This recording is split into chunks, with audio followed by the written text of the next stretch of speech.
The gun was already against her forehead when Adrian Moretti kicked the door off its hinges. "Touch my wife," he said, stepping over the splinters, "and I'll bury every man in this room." But the man holding the gun only smiled because he knew something Adrian didn't. "Your wife," he laughed. "Ask her who she was supposed to marry 6 years ago. Ask her about Victor Romano." And Clara went white because Victor was dead. Adrian had watched him die, and yet the name landed like a bullet. Then a voice spoke from the shadows behind them. "Hi, bro. If you're watching this, do me one small favor. Subscribe to the channel, stay with me all the way to the end, and comment the city you're watching from right now, so I can see just how far this story travels tonight." Now let's begin. The man with the gun was named Rocco, though Clara wouldn't learn that until later. What she learned in that first minute was that fear had a taste. It sat on the back of her tongue like copper, and it made her hands shake even as she forced her voice to stay level. "He doesn't have it," she said. "You know he doesn't have it. If he had $800,000, do you think he'd be hiding in a hospital bed?" Rocco lowered the gun an inch, not out of mercy, out of interest. "So you know about the hospital?" "I know my father had a heart attack 3 weeks ago. I know the men who put him there sent a fruit basket to make it look like an accident." She swallowed. "I know your kind sends flowers before they send bullets." That made him smile, and the smile was worse than the gun. "Smart girl," Rocco said. "Smarter than your old man. He kept telling us he had a partner who'd cover it. Kept telling us a name like it was a magic word." He leaned in close enough that she could smell cigarettes and expensive cologne fighting each other on his skin. "You want to know the name your daddy's been praying to?" Clara said nothing. "Moretti," Rocco whispered. "Adrian Moretti. Your father thinks that name is going to save him." He straightened, tucked the gun into his jacket, and adjusted his cuffs like a man leaving a business meeting. "Here's a free lesson, sweetheart. Nobody's coming to save you. Not your daddy, not Moretti. Nobody walks into our territory and lives long enough to be a hero." He nodded to the 2 men behind him. "Sunrise, 800,000. Or we come back, and we're not so polite." The door closed behind them, and Clara's legs gave out. She sank to the floor of her father's living room, pressed her back against the wall, and let herself shake for exactly 90 seconds. She counted them. When the 90 seconds were over, she stood up, wiped her face, and went to find out who Adrian Moretti was. By morning, she had her answer, and the answer terrified her more than Rocco ever had. Adrian Moretti did not exist on paper. There was no company registered to his name, no home address, no photographs in any newspaper archive she could find. But everyone in the city knew the shape of the space he occupied. He was the man other dangerous men were afraid of. He was the reason certain neighborhoods stayed quiet. He was, according to the frightened whispers Clara pulled from her father's old business contacts, the single most powerful figure in an empire built entirely on fear. And her father, it turned out, had known him once. They were partners. Her father rasped when she sat beside his hospital bed that afternoon. The machines beeped in a slow, tired rhythm. His face had aged 20 years in 3 weeks. A long time ago. Before Adrian became what he became. "Dad, what did you do?" Clara's voice cracked. "What did you borrow, and from who? And from—" Her father closed his eyes. "I did what any drowning man does, Clara. I grabbed the first hand that reached for me." A tear slipped down the side of his face, catching in the gray stubble of his cheek. "I didn't know whose hand it was until it was too late." "Then we go to the police." "No." His eyes snapped open, and for the first time she saw real terror in them. "No police. You go to the police and they don't just kill me. They kill you. They kill your mother's memory. They erase this whole family like we were never here." His hand, thin and trembling, closed over hers. "There's only one person alive who can stand between you and these men, Clara. And I need you to be braver than I ever was. You want me to find Adrian Moretti. I want you to survive." He squeezed her hand. "And the only way you survive is if a monster decides you're worth protecting." She didn't sleep that night. She sat at her father's kitchen table with a cup of coffee going cold in front of her, and she made a decision that split her life cleanly into a before and an after. She would find Adrian Moretti. She would look the devil in the eye, and she would ask him for the one thing devils never give away for free: help.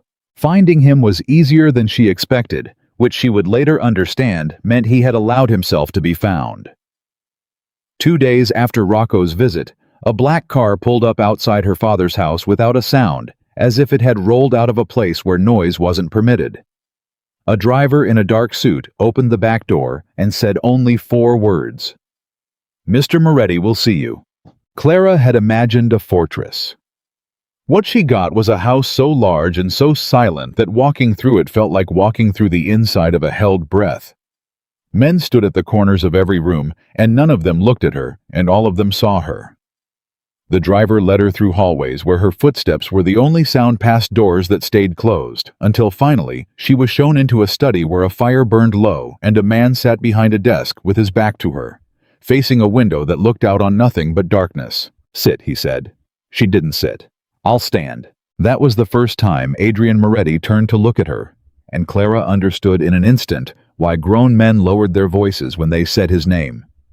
It wasn't that he was cruel-looking. It was the opposite. His face was calm, the way a frozen lake is calm, and you understood without being told that terrible things could be waiting under the surface. He was younger than she'd imagined, maybe 35, with dark eyes that took her apart and put her back together in the time it took her heart to beat once. "Most people sit when I tell them to," he said. "Most people owe you money," Clara answered. "I don't. My father does. And I didn't come here to be one of your people."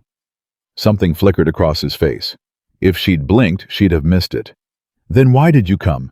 "Because men are going to kill my family, and you're the only one strong enough to stop them."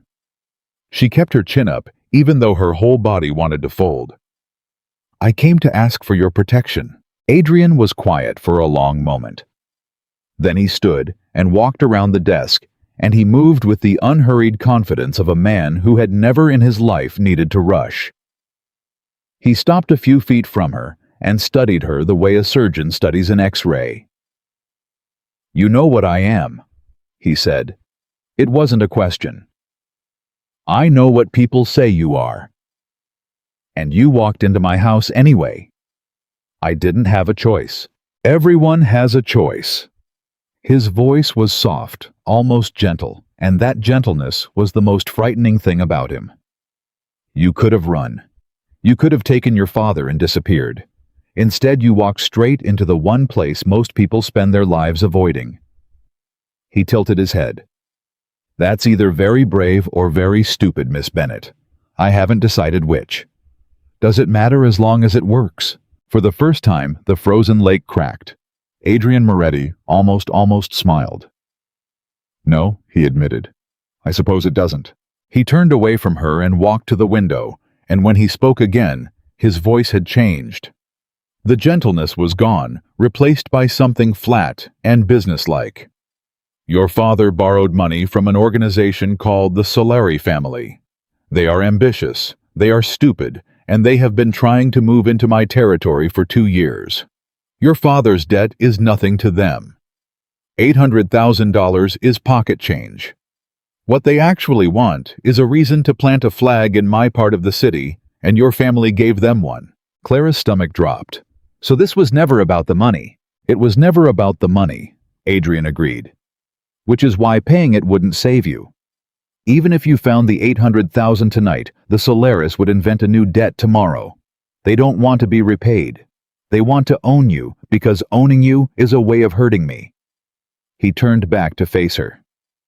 "You see, your father was right about one thing. There was a time when he and I were partners. When the Solaris look at your family, they see a piece of my history they can carve their name into." "Then help me," Clara said. "For old time's sake. For whatever my father meant to you." "Your father," Adrian said, "meant nothing to me for a very long time." The words hit her like cold water, but she held her ground. "Then help me for a reason that benefits you. You're a businessman, aren't you? Everything's a transaction, so make me a deal. And that was the moment everything changed, though. Neither of them knew it yet. Because Adrian Moretti looked at this woman standing in his study. This woman who should have been shaking and begging and was instead demanding, and something moved in his chest that he hadn't felt in years. He didn't recognize it. He mistook it for interest. He mistook it for the simple appreciation a predator has for prey that refuses to flinch. "A deal," he repeated. "You said the Solaris want to own me to hurt you." Clara said, her mind racing even as her heart pounded. "So take that away from them. Make it so they can't touch me without touching you directly. Make it so that hurting my family means declaring war on Adrian Moretti." "And how?" he said slowly. "Do you propose I do that?" Clara didn't know. She had walked into that room with courage and desperation and nothing else, and now she stood at the edge of a cliff with no idea what was on the other side. But before she could answer, Adrian answered for her, and his answer stole the air from her lungs.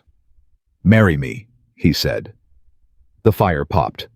Somewhere in the vast silent house, a clock ticked. "What?"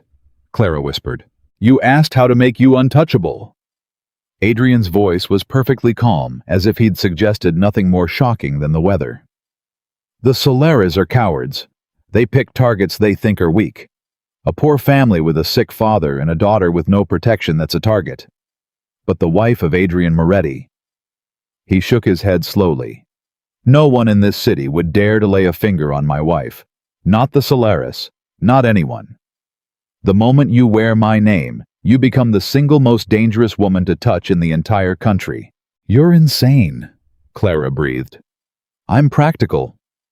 He walked back to his desk and sat folding his hands. "It would be a contract, nothing more. 1 year.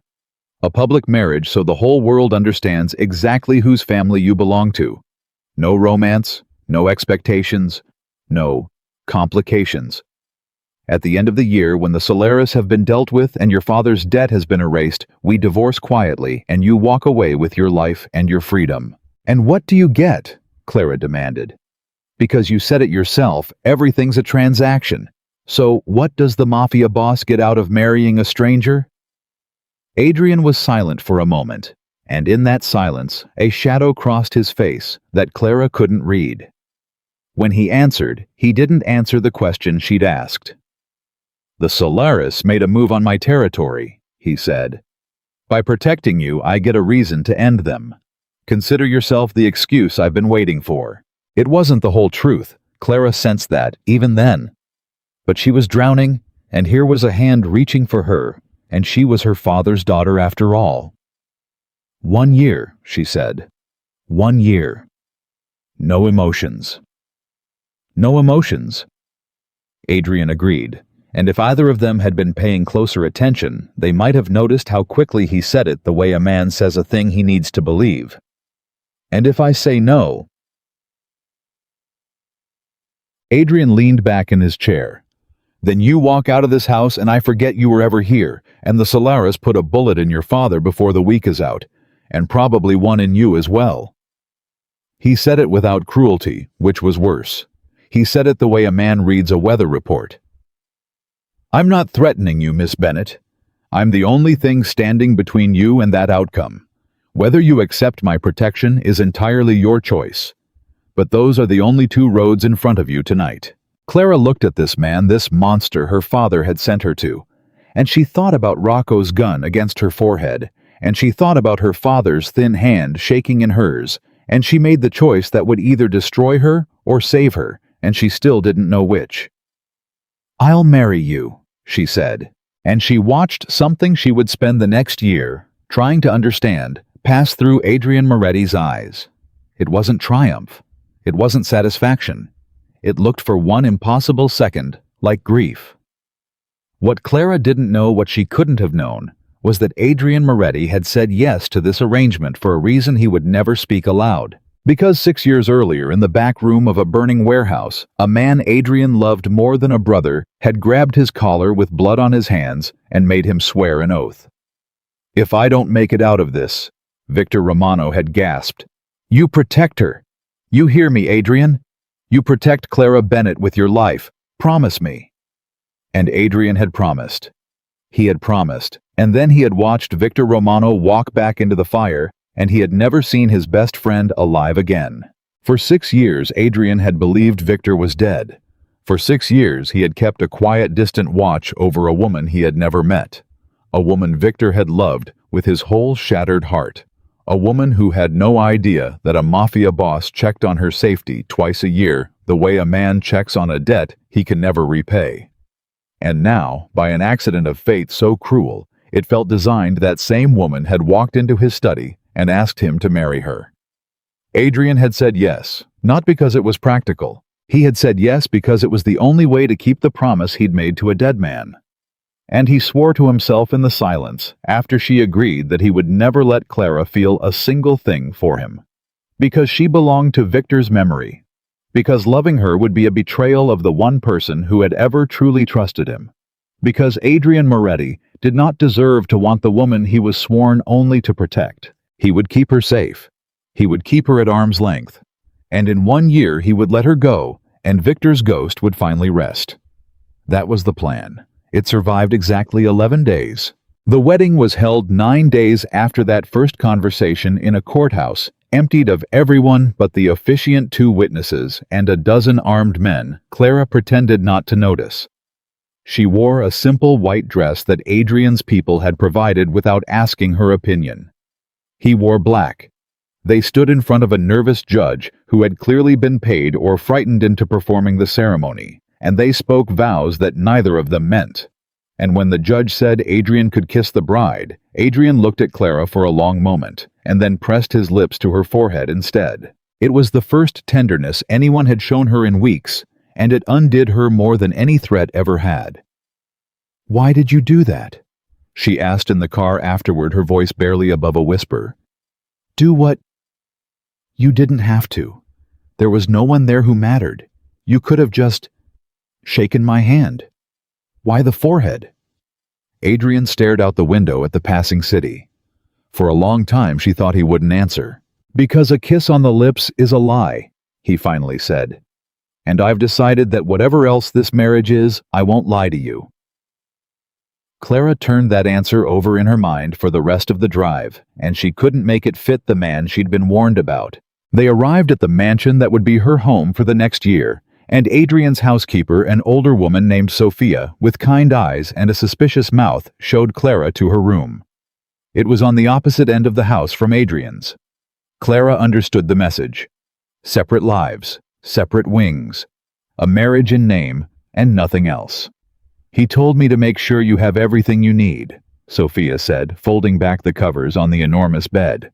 "Anything at all. You only have to ask." "Does he do this often?" Clara asked. "Marry strangers?" Sophia's suspicious mouth twitched into something almost like a smile.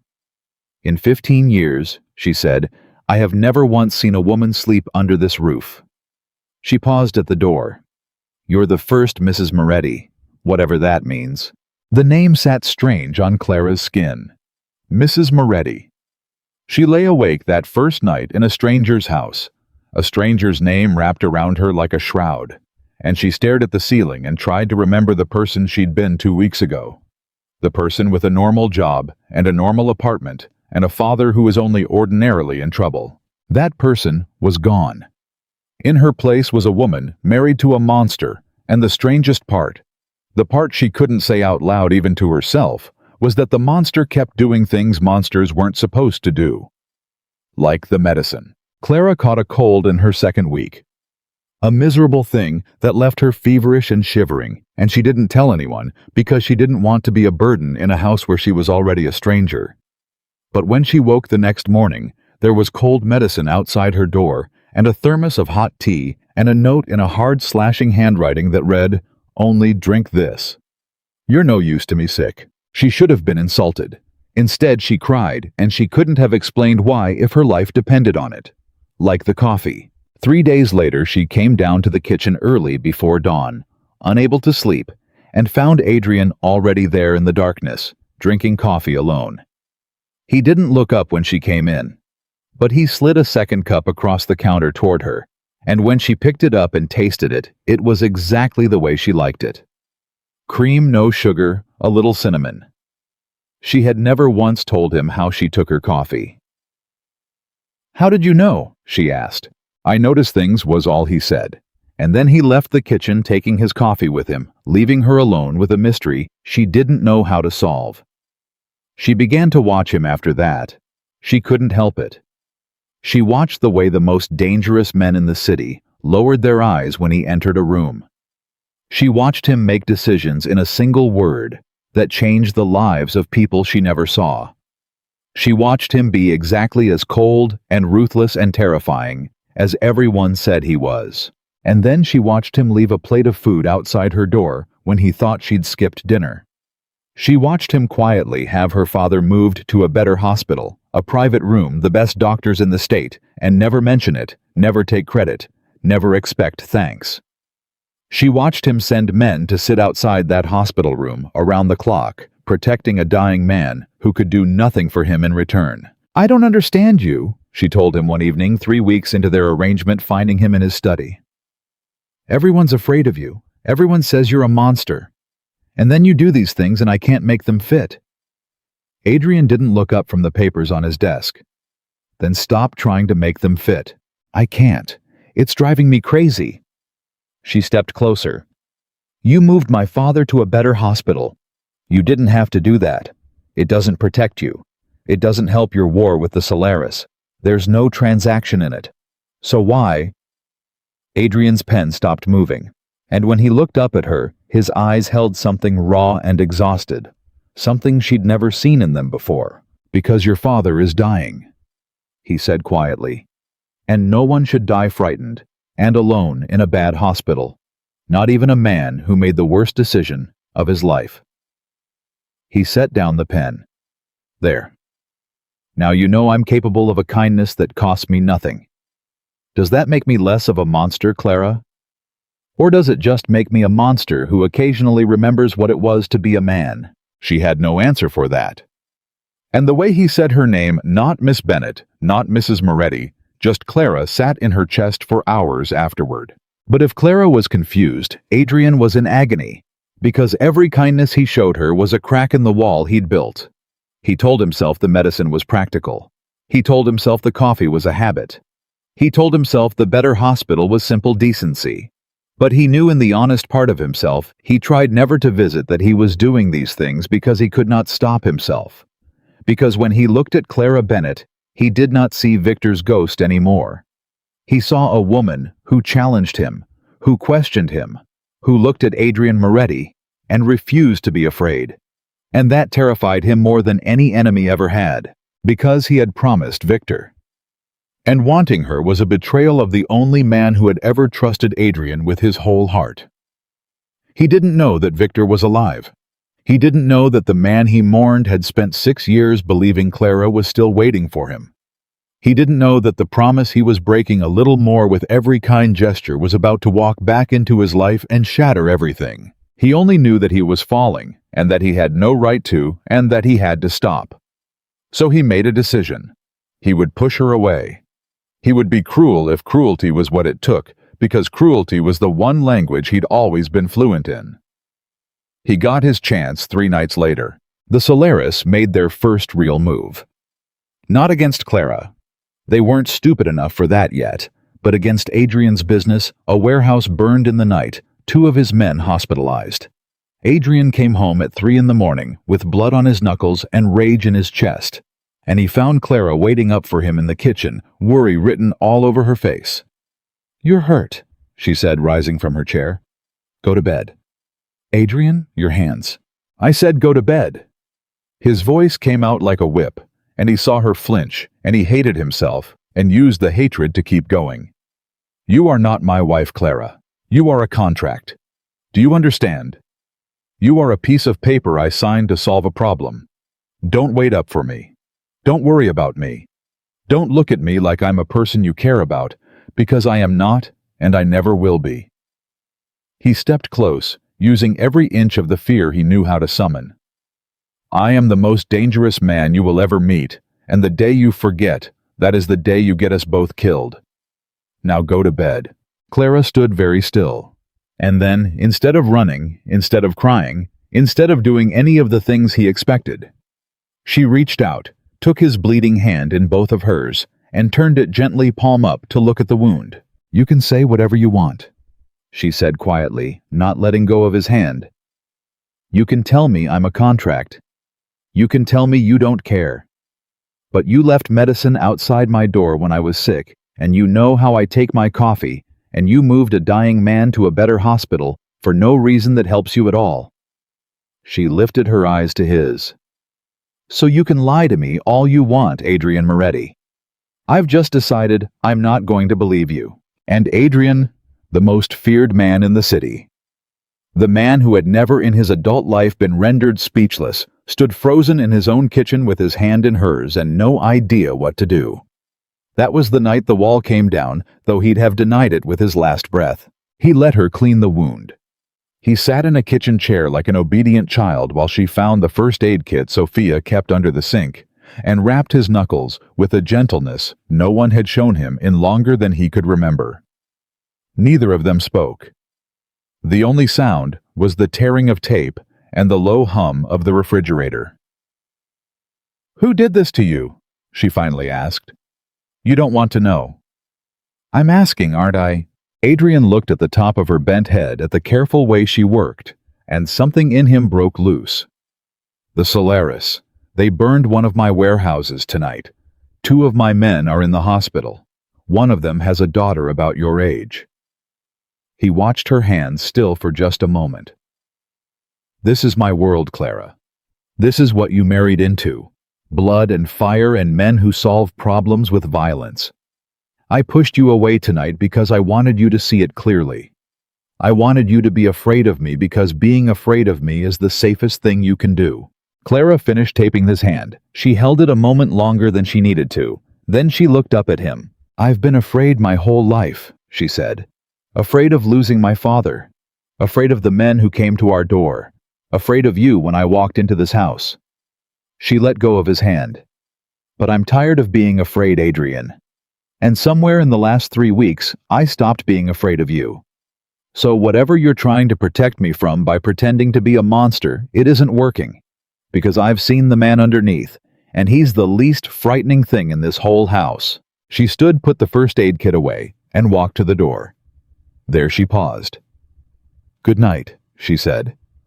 "And Adrian, the next time you come home bleeding, I'm still going to wait up, so you might as well get used to it."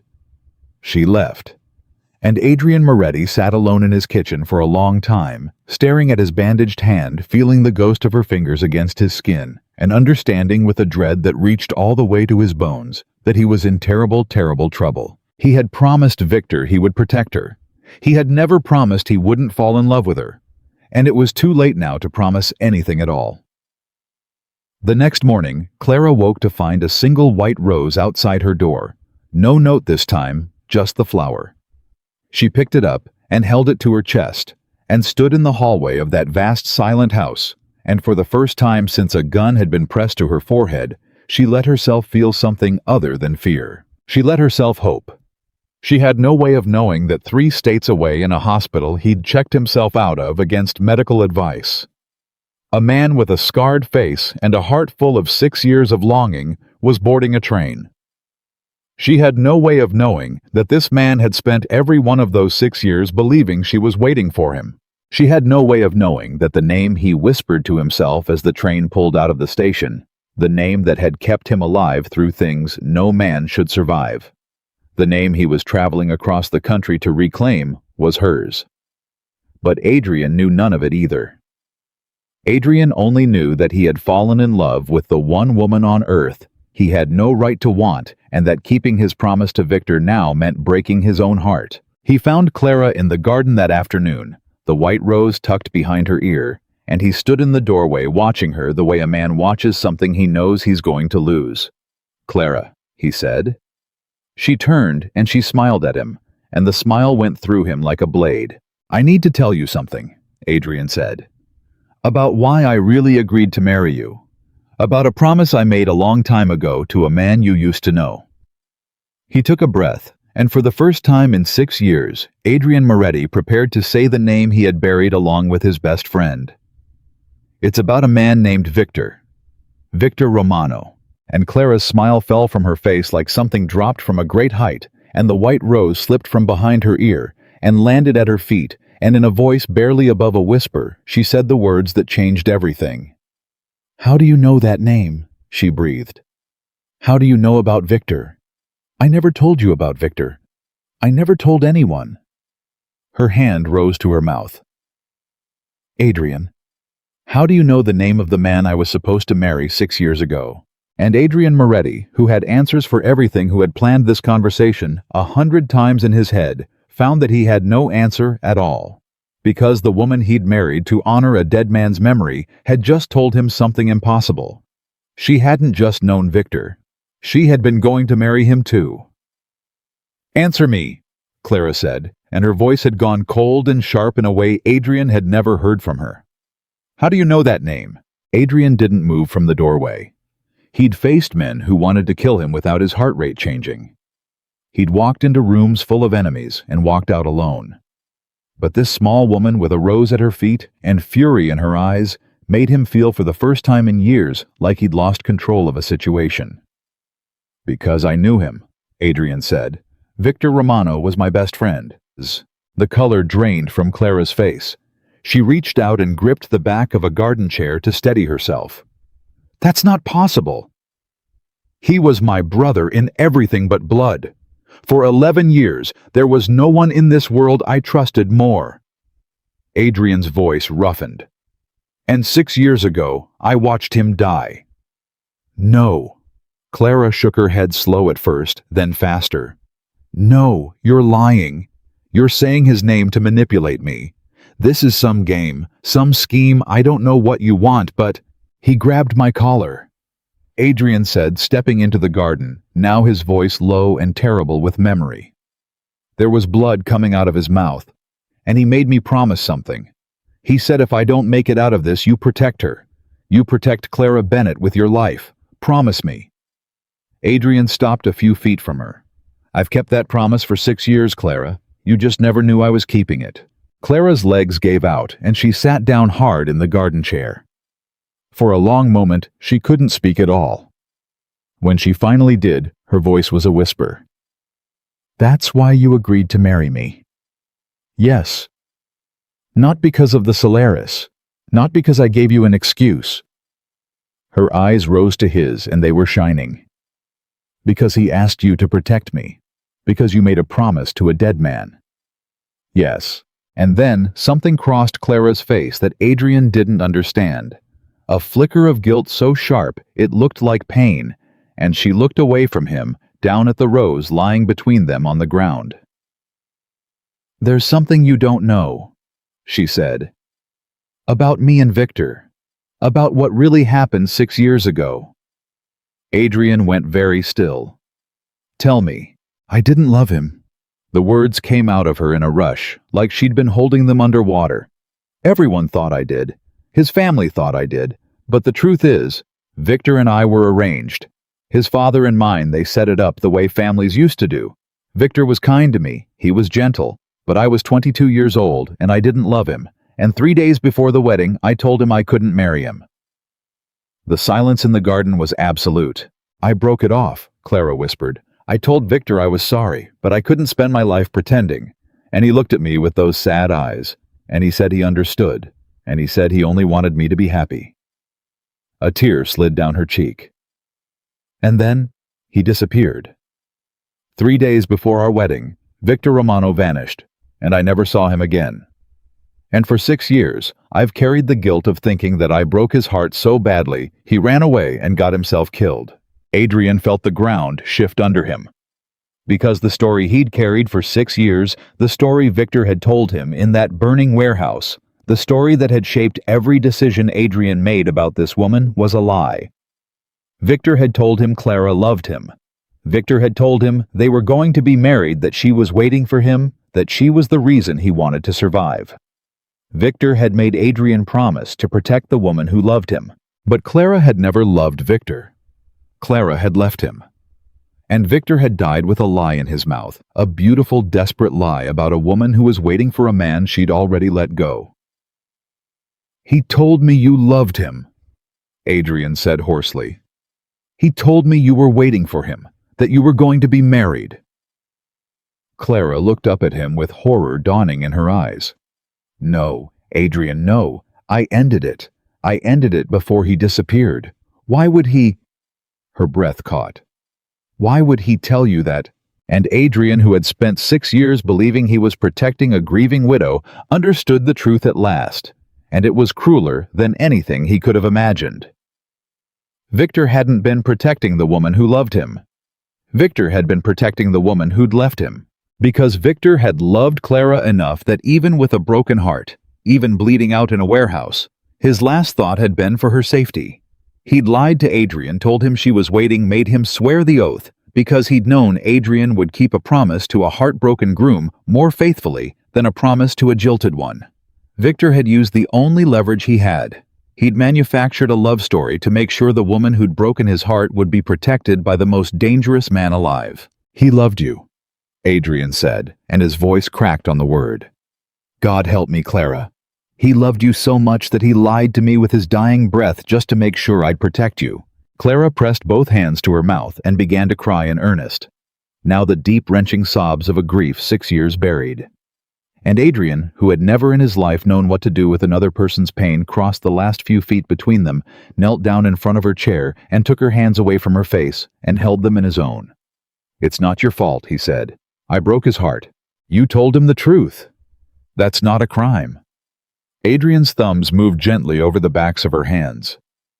"He didn't die because you left him. He died because he chose to walk into a fire. I know because I was there and I couldn't stop him." He swallowed hard. "The guilt you've carried for 6 years," Clara put it down. "It was never yours to carry." She looked at him, this monster who was kneeling in a garden holding her hands and telling her to forgive herself, and something between them shifted and settled and became something new. "How did he die?" she asked. "You've never told me what happened." Adrian's jaw tightened. He let go of her hands and stood walking a few paces away, his back to her. When he spoke, his voice was flat, the voice of a man reciting something to keep from feeling it. "There was a meeting, a deal with a rival organization that had gone sour. Victor and I walked into it thinking we were negotiating. It was an ambush." Adrian's hands closed into fists. "They set the warehouse on fire with us inside. We fought our way toward the exit, but Victor took a bullet in the side. Bad one.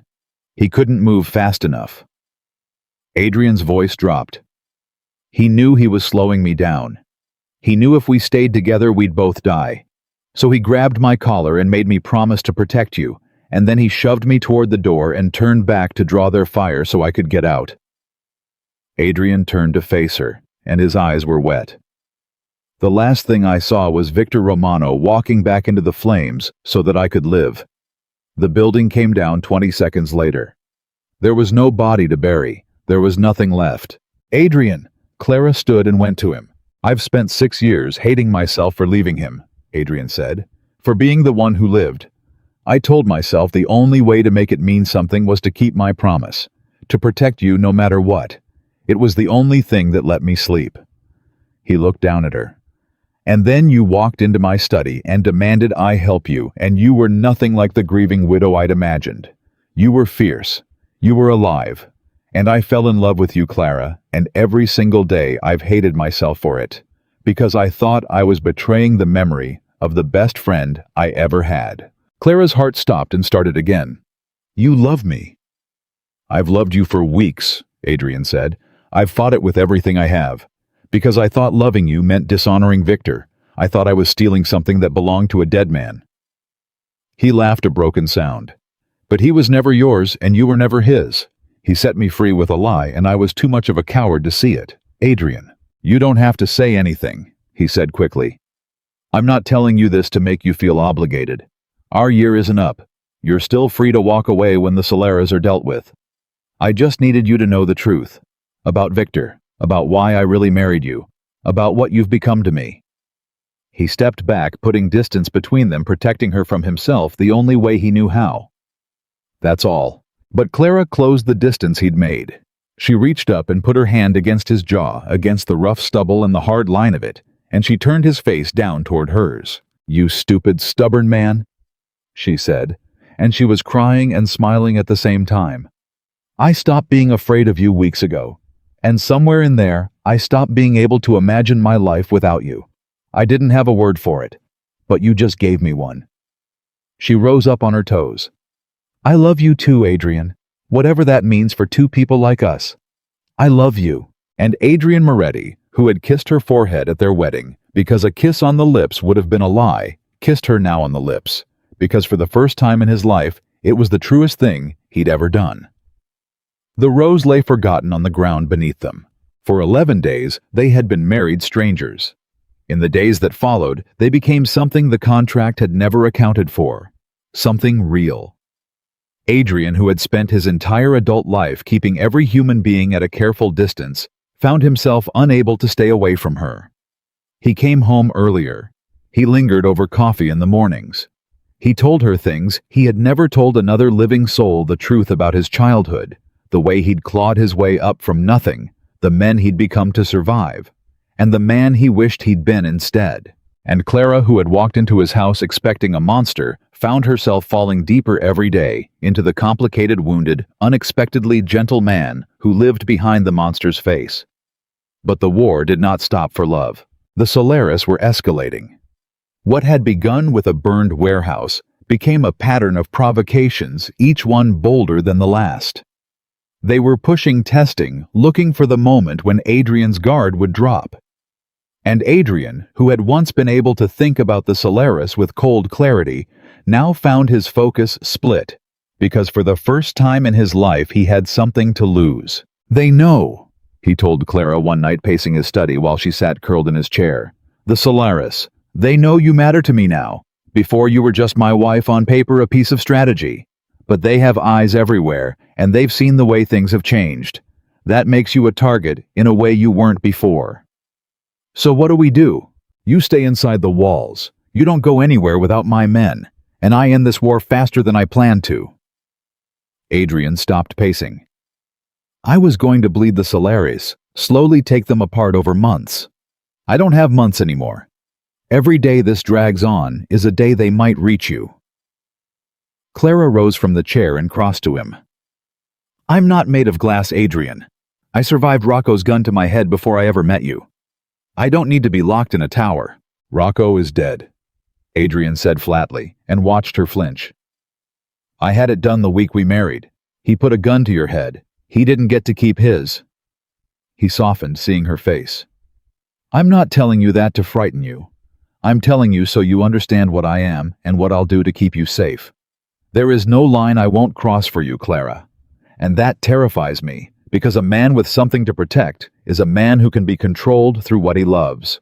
That was the truth neither of them wanted to name. Love had made Adrian stronger in every way but one. It had given the Solaris a weapon, and they knew it. The weapon came 3 nights later.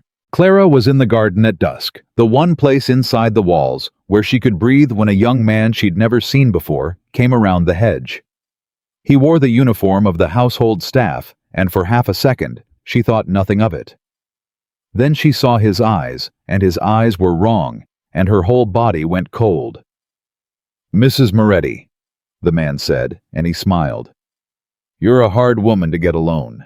Clara didn't scream. She'd learned the night Rocco held a gun to her head that screaming wasted breath. Instead, she took a slow step backward toward the house, and she kept her voice level. "The house is full of Adrian's men. You won't get 10 feet. "I don't need 10 feet. The man reached into his jacket. "I just need to leave a message. The Solaris want your husband to understand something. They want him to know that they can reach you anytime they choose, anywhere. That the walls don't matter, and the men don't matter." His hand came out of the jacket holding not a gun, but a knife, thin and bright. "This is just a taste. A little cut so he sees the blood and understands. Nothing that'll kill you." He stepped closer. "Hold still and it'll be over quick." And Clara, who had promised herself the night of Rocco's gun that she would never again be a helpless thing in a man's hands, did not hold still. She threw the only thing she was holding, a heavy garden trowel, straight at his face, and when he flinched, she ran not for the house, but for the low stone wall of the garden, screaming Adrian's name at the top of her lungs. Now screaming was the right thing to do. Now screaming might reach the men inside. The intruder caught her before she reached the wall. His hand closed around her arm and yanked her back, and the knife flashed, and she felt a line of fire open across her forearm as she twisted away. But her screaming had done its work. The garden doors burst open, and 3 of Adrian's men poured out, and behind them, moving faster than any of them, came Adrian himself. Clara would remember what happened next for the rest of her life, not because of the violence, but because of Adrian's face. She had seen him cold. She had seen him gentle. She had never until that moment seen him afraid. The intruder saw the men coming and made a calculation, and he made the wrong one. He decided that his message would be worth more if he finished it. He turned back to Clara with the knife raised. He never brought it down. Adrian reached him first. What happened after that was fast and brutal and over in seconds, and when it was done, the man with the knife was on the ground and not moving, and Adrian was on his knees in front of Clara, his hands moving frantically over her, finding the cut on her forearm, his face white with terror. "You're bleeding," he said, and his voice shook. "You're bleeding. Oh God, Clara." "It's shallow," she gasped. "It's just my arm. Adrian, I'm okay. He pulled her against his chest and held her so tightly she could feel his heart slamming against his ribs. He was trembling. The most dangerous man in the city was trembling like a leaf, holding her in the ruined garden. And when he spoke again, his voice was barely human. "I'm going to kill all of them," he said into her hair. "Every last Solari. I'm going to burn their whole world to the ground. No one touches you. No one." He pulled back and took her face in his hands, and his eyes were wild. "Do you understand me? I will end everything I've built before I let anyone hurt you again." "Adrian." Clara put her bloody hand over his. "Look at me. I'm alive. I'm here. Don't lose yourself in this. Please. I need the man, not the monster." Something in his face broke and reformed. He closed his eyes, pressed his forehead to hers, and breathed. When he opened his eyes again, the wildness had banked down into something colder and steadier and infinitely more dangerous. "Sophia," he called without looking away from Clara. "Get the doctor and get me the phone." He helped Clara to her feet, keeping one arm around her. "The Solaris just made the last mistake they will ever make. They wanted to send me a message." His jaw set like stone. "I'm going to send one back." That night, after the doctor had cleaned and bandaged her arm, and Adrian had personally checked every door and window in the house twice, Clara found him in his study, and he was not alone. 3 men she recognized as his closest lieutenants stood around the desk, and a map of the city was spread across it, and the conversation stopped the moment she walked in. "I want to be here," she said before he could send her away. "Whatever you're planning. If it's because of me, I want to hear it."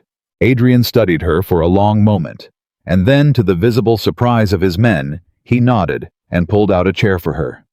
"She stays," he said. "She's my wife. She has a right to know how this ends." And so Clara sat at the table where the most dangerous man in the city planned the destruction of his enemies, and she listened, and she understood at last the full weight of the world she'd married into. It was a world where a man's love was a liability, where the people you cared about could be used against you, where survival meant being willing to do terrible things. She did not flinch from it.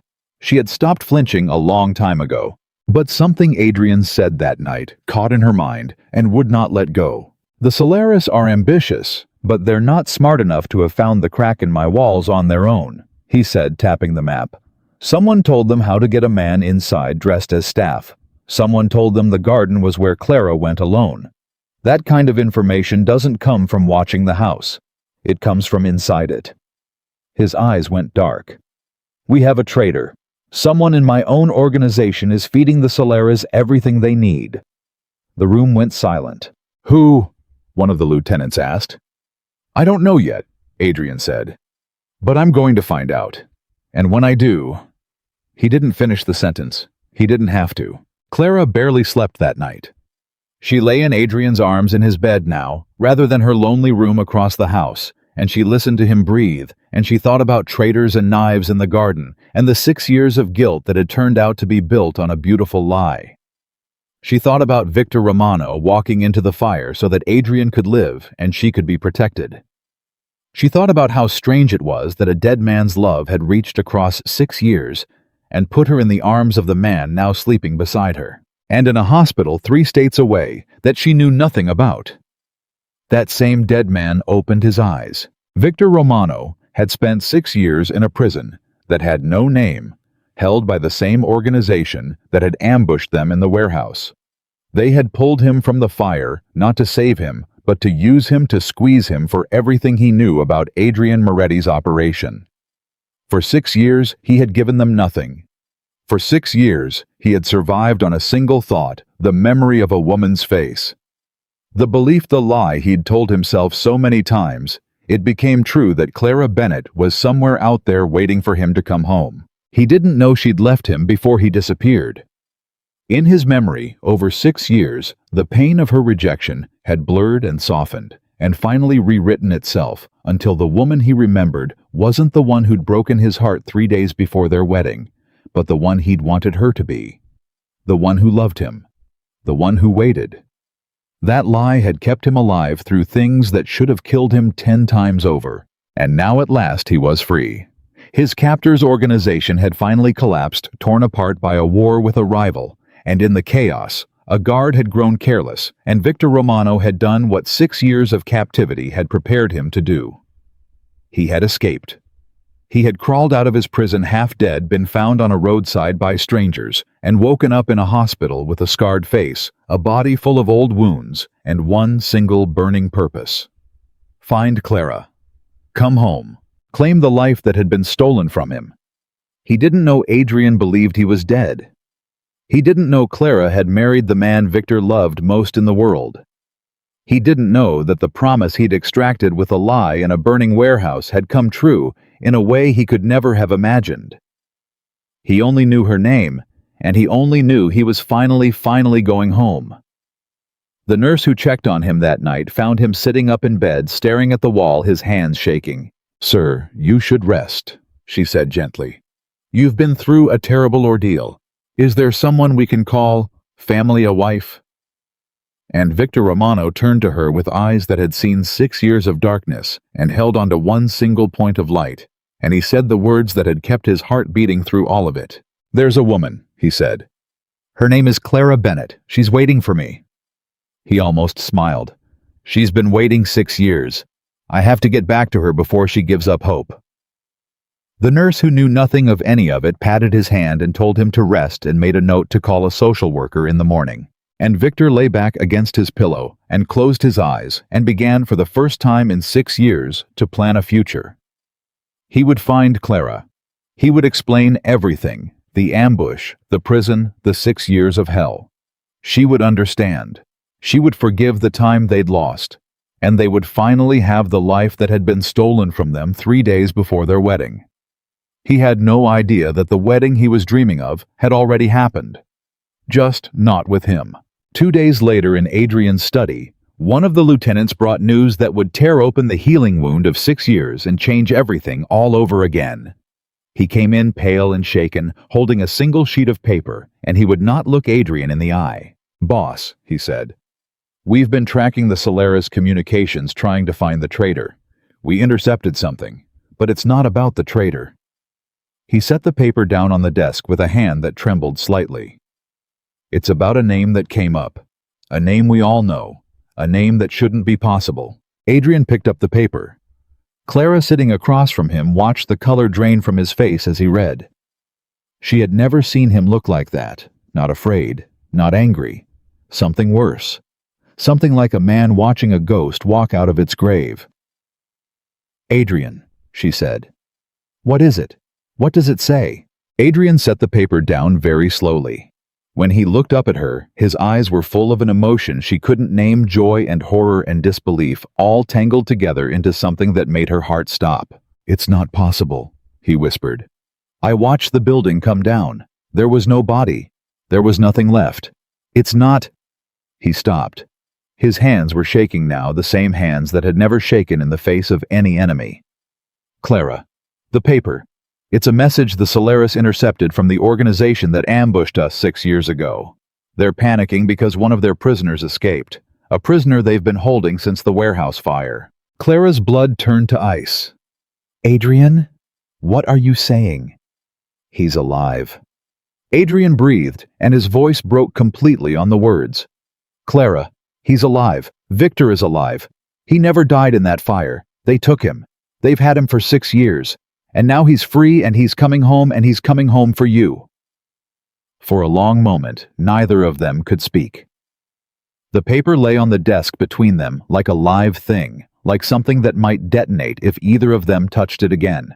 He's alive, Clara finally repeated, and her own voice sounded far away to her. Victor is alive. 6 years. Adrian pressed both hands flat against the desk, as if he needed it to hold him up. 6 years I've carried his death. 6 years I've hated myself for walking out of that fire while he stayed behind. And the whole time, his voice cracked. The whole time he was alive, in a cage, because of me. Not because of you. He drew their fire so I could live, Clara. They took him because he saved me. How is that not because of me? Adrian pushed back from the desk and stood turning away from her, one hand dragging down over his face. And she watched the strongest man she'd ever known come apart at the seams, silently, the way men like him fell apart, without a single tear, but with his whole body rigid, as though he were holding himself together by force of will alone. She went to him. She put her hand on his back and felt how tightly he was strung. He's alive, she said softly. Adrian, after everything, your brother is alive. That's not a tragedy. That's a miracle. Then why? Adrian said, and turned to look at her with agony in his eyes. Do I feel like the ground is falling out from under me? But they both knew why.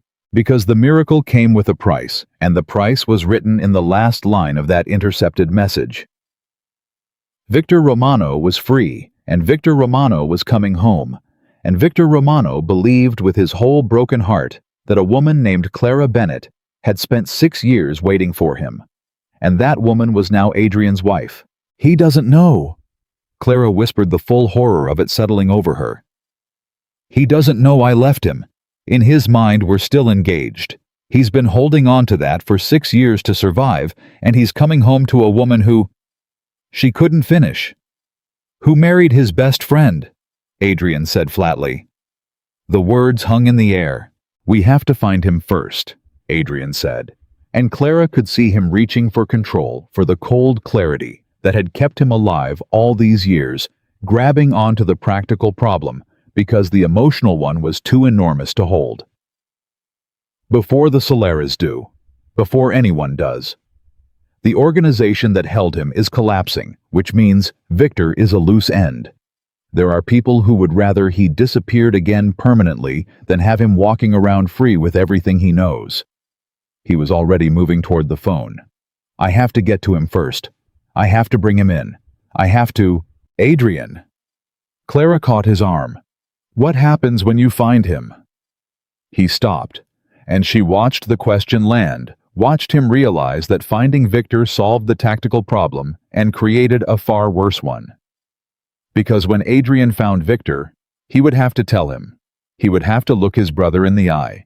The brother who'd sacrificed 6 years of his life, and explain that the woman he'd survived for had married someone else. And not just someone else. Him. I don't know, Adrian said quietly. God help me, Clara. I don't know.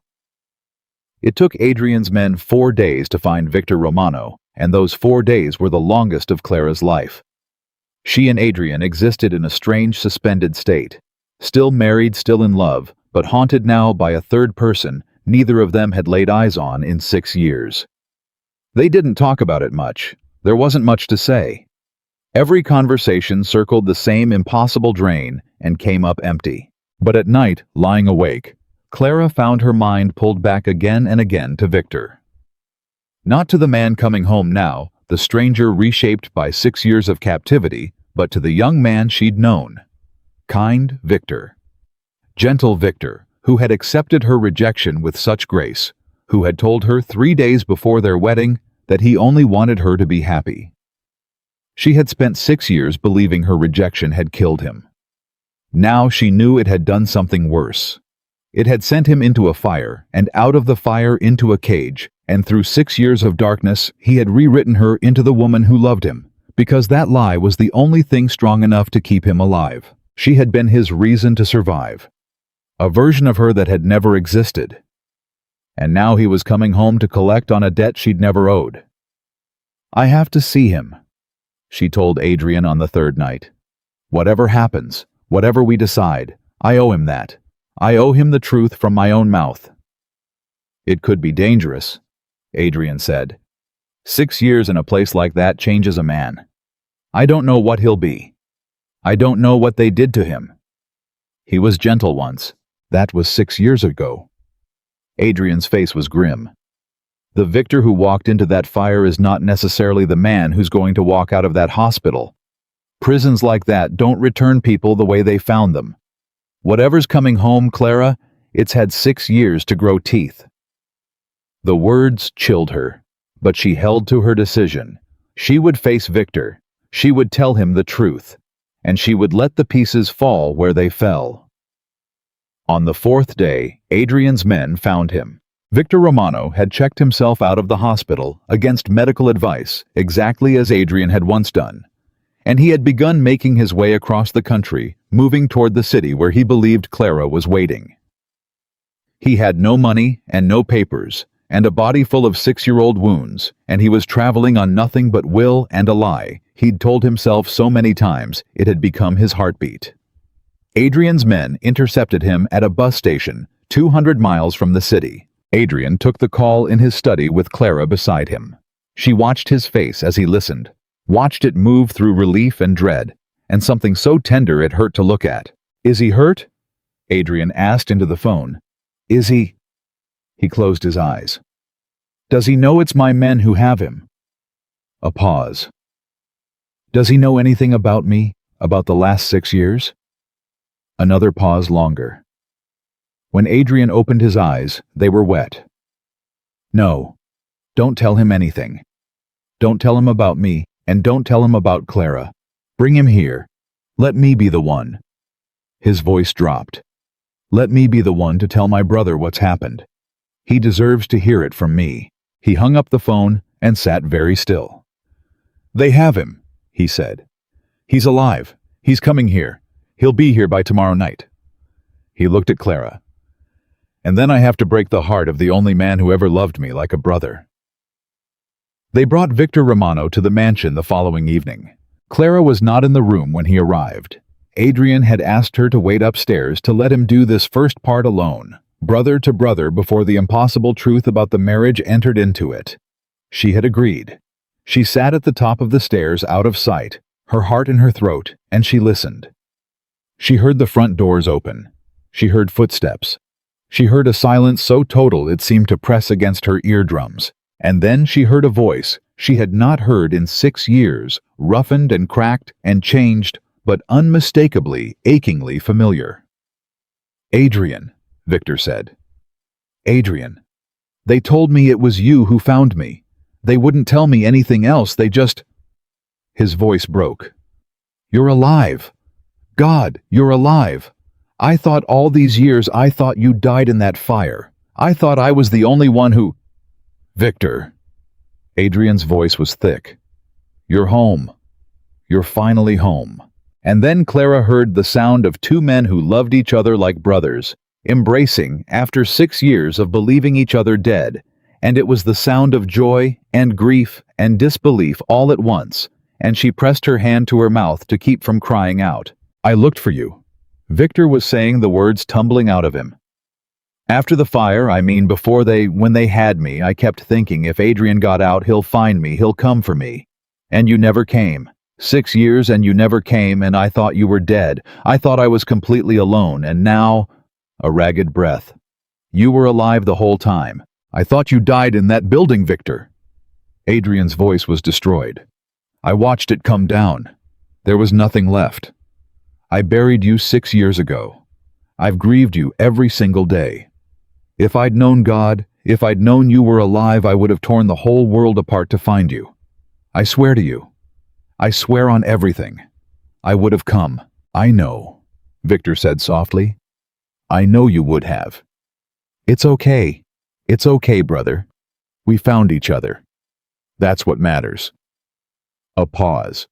And then, in a voice that shifted into something lighter, something hopeful, something that made Clara's stomach drop straight through the floor. Adrian, I have to ask you something. And I've been afraid to ask it since your men picked me up because I don't think I could survive the wrong answer. A shaking breath. Clara. Do you know what happened to Clara? Is she still? The silence that followed was the loudest thing Clara had ever heard. Victor, Adrian said carefully. Sit down. There's a lot I need to tell you. Just tell me if she's alive. Victor's voice cracked with desperation. That's all I need to know right now. 6 years, Adrian. 6 years I stayed alive for one reason. One, the thought of getting back to her. Please, just tell me she's alive. She's alive, Adrian said quietly, and Clara heard Victor Romano make a sound she would never forget. A sound like a man setting down a weight he'd carried so long he'd forgotten he was carrying it, a broken exhalation of pure, shattering relief. She's alive, Victor breathed. Oh, thank God, thank God. Then it was worth it. All of it. Every day was worth it. His voice filled with a hope so pure it was unbearable. Where is she, Adrian? I have to see her. I have to tell her everything. She must have thought I abandoned her 3 days before our wedding. She must have been so hurt, but when she hears the truth, when she understands what happened. He was crying now. Clara could hear it. We can finally have our life. The one they stole from us. Take me to her, Adrian. Please, take me to Clara. And Clara could not stay hidden any longer. She rose from the top of the stairs, and she came down them slowly, one hand on the railing to steady herself. And she stepped into the entryway where the two men stood, and she saw Victor Romano for the first time in 6 years. He had changed. The captivity had carved him hollow, put gray in his hair that shouldn't have been there yet, laid a long scar down one side of his face. But his eyes were the same. When they found her, they were exactly the same, and they filled with a light so bright and so joyful that it broke Clara's heart clean in two. Clara. Victor breathed. He took a step toward her. His whole face was open, defenseless, radiant with 6 years of held-breath hope. You waited, he said, and his voice trembled with wonder. I knew you would. I told myself every single day she's waiting. She's out there waiting, and that's what kept me. He stopped 3 feet from her, drinking in the sight of her face. You're even more beautiful than I remembered. God, I remembered every detail. I built your face in my mind 1,000 times in the dark, but I didn't do you justice. I never could have. Clara couldn't speak. Tears were streaming down her face. I'm sorry it took so long, Victor said, mistaking her tears for joy. I'm so sorry, Clara. I know how it must have looked, me vanishing right before the wedding. I know you must have thought the worst, but I swear to you I never wanted to leave. I never abandoned you. They took me, and every day I was gone, I held on to you. You're the reason I'm standing here. You're the reason I survived. He reached out for her hand. We can have it now. Everything we planned. It's not too late. It's not... Victor? Clara's voice was barely a whisper. Stop. Please. His hand froze in the air between them, and Clara watched the first crack of doubt appear in his radiant face. She watched him register her tears, really register them, and understand that they weren't the tears he'd imagined. She watched him notice that she hadn't moved toward him, that she was standing very still, that something was terribly, terribly wrong. Clara, he said, and his voice had changed. The joy was draining out of it, replaced by a dawning dread. What is it? What's wrong? Victor, there's something you don't know. Her voice shook. Something that happened while you were gone. Something that changes everything. Whatever it is, we'll get through it, Victor said quickly, desperately grabbing at hope with both hands. I don't care what happened. I don't care about anything except that you're alive and I'm home and we're together. I'm married. Clara said. The word landed like a physical blow. Victor actually staggered, took half a step back as though she'd struck him. "No," he said. "No, that's—" He shook his head. "No, you were waiting for me. I wasn't waiting, Victor." And this was the cruelest part, the part that had haunted Clara for 4 days. The part she'd known she would have to say and had dreaded with her whole soul. "I have to tell you the truth, all of it, because you deserve the truth after everything you've survived." She took a breath that hurt. "I wasn't waiting for you. I never was. Do you remember 3 days before our wedding when I came to you and told you I couldn't marry you?" Victor went very still. "You said you understood," Clara whispered. "You said you only wanted me to be happy. And then you disappeared, and for 6 years I thought I'd broken your heart so badly you ran away and died. I carried that guilt every single day." Tears ran freely down her face now. "But you didn't run away because of me. You were taken. And somewhere in those 6 years, you remembered it differently. You remembered a woman who loved you, a woman who was waiting. And Victor, I have to tell you because you built your whole survival on it, and it isn't true. I never loved you the way you needed me to. I ended it before you ever disappeared. You've been holding on to a promise I never made." The entryway was completely silent. Victor Romano stood frozen, and Clara watched 6 years of carefully constructed hope collapse behind his eyes. She watched the lie that had kept him alive finally die, and she watched him realize in real time that the woman he'd survived for had never existed. That he'd walked out of one prison and straight into a truth crueler than any cage. "That can't be right," he said hoarsely. I remember you loved me. You remember what you needed to remember?" Clara said gently, and it broke her to say it. "To survive. And I understand that. I do. But I can't let you keep living in it now that you're free. It wouldn't be fair to you. You deserve to build a real life, not one on top of something that was never true." "Then who?" Victor said, and his voice had gone dangerously quiet. "Did you marry?" And there it was. The question Clara had been dreading above all others. She looked at Adrian standing a few feet away, his face a mask of anguish, and she saw him prepare to answer, to take this blow himself, to protect her from having to say it. But before either of them could speak, Clara watched Victor's eyes move from her face to Adrian's, and she watched him take in something he hadn't let himself see until now. The way Adrian was standing. The proprietary space between Adrian and Clara. The wedding band on Adrian's hand, which Victor's eyes now found and fixed on. And she watched Victor Romano understand. "No," Victor said. Nobody spoke. "No!" Victor's voice climbed cracked. "Adrian, tell me it's not, tell me you didn't." He turned to face his brother fully now, and his whole body was shaking. "I asked you, in the fire. I grabbed you and I made you promise. I said protect her. I said protect Clara with your life. And you swore. You swore to me, Adrian. Victor, protect her!" Victor's voice broke into a shout. "Not marry her. I gave you my life so you could keep her safe, not so you could take her." He was breathing hard, his hollow face flushed with 6 years of pain finding its target. "I spent 6 years in a cage holding on to her, and you, my brother, the one person in this world I trusted, the man I walked into fire for, you married the woman I loved. It wasn't like that," Adrian said, and his voice was raw. "Victor, I swear to you it wasn't like that. I thought you were dead. I grieved you for 6 years. And the marriage, it started as protection. Exactly what you asked. The Solaris were going to kill her family, and marrying her was the only way to keep her safe. It was a contract. Nothing more. I was keeping your promise, Victor. I was doing exactly what you asked me to do. It started as a contract," Victor said slowly, reading Adrian's face, with the terrible clarity of a man who had known him for 11 years. "It started as one.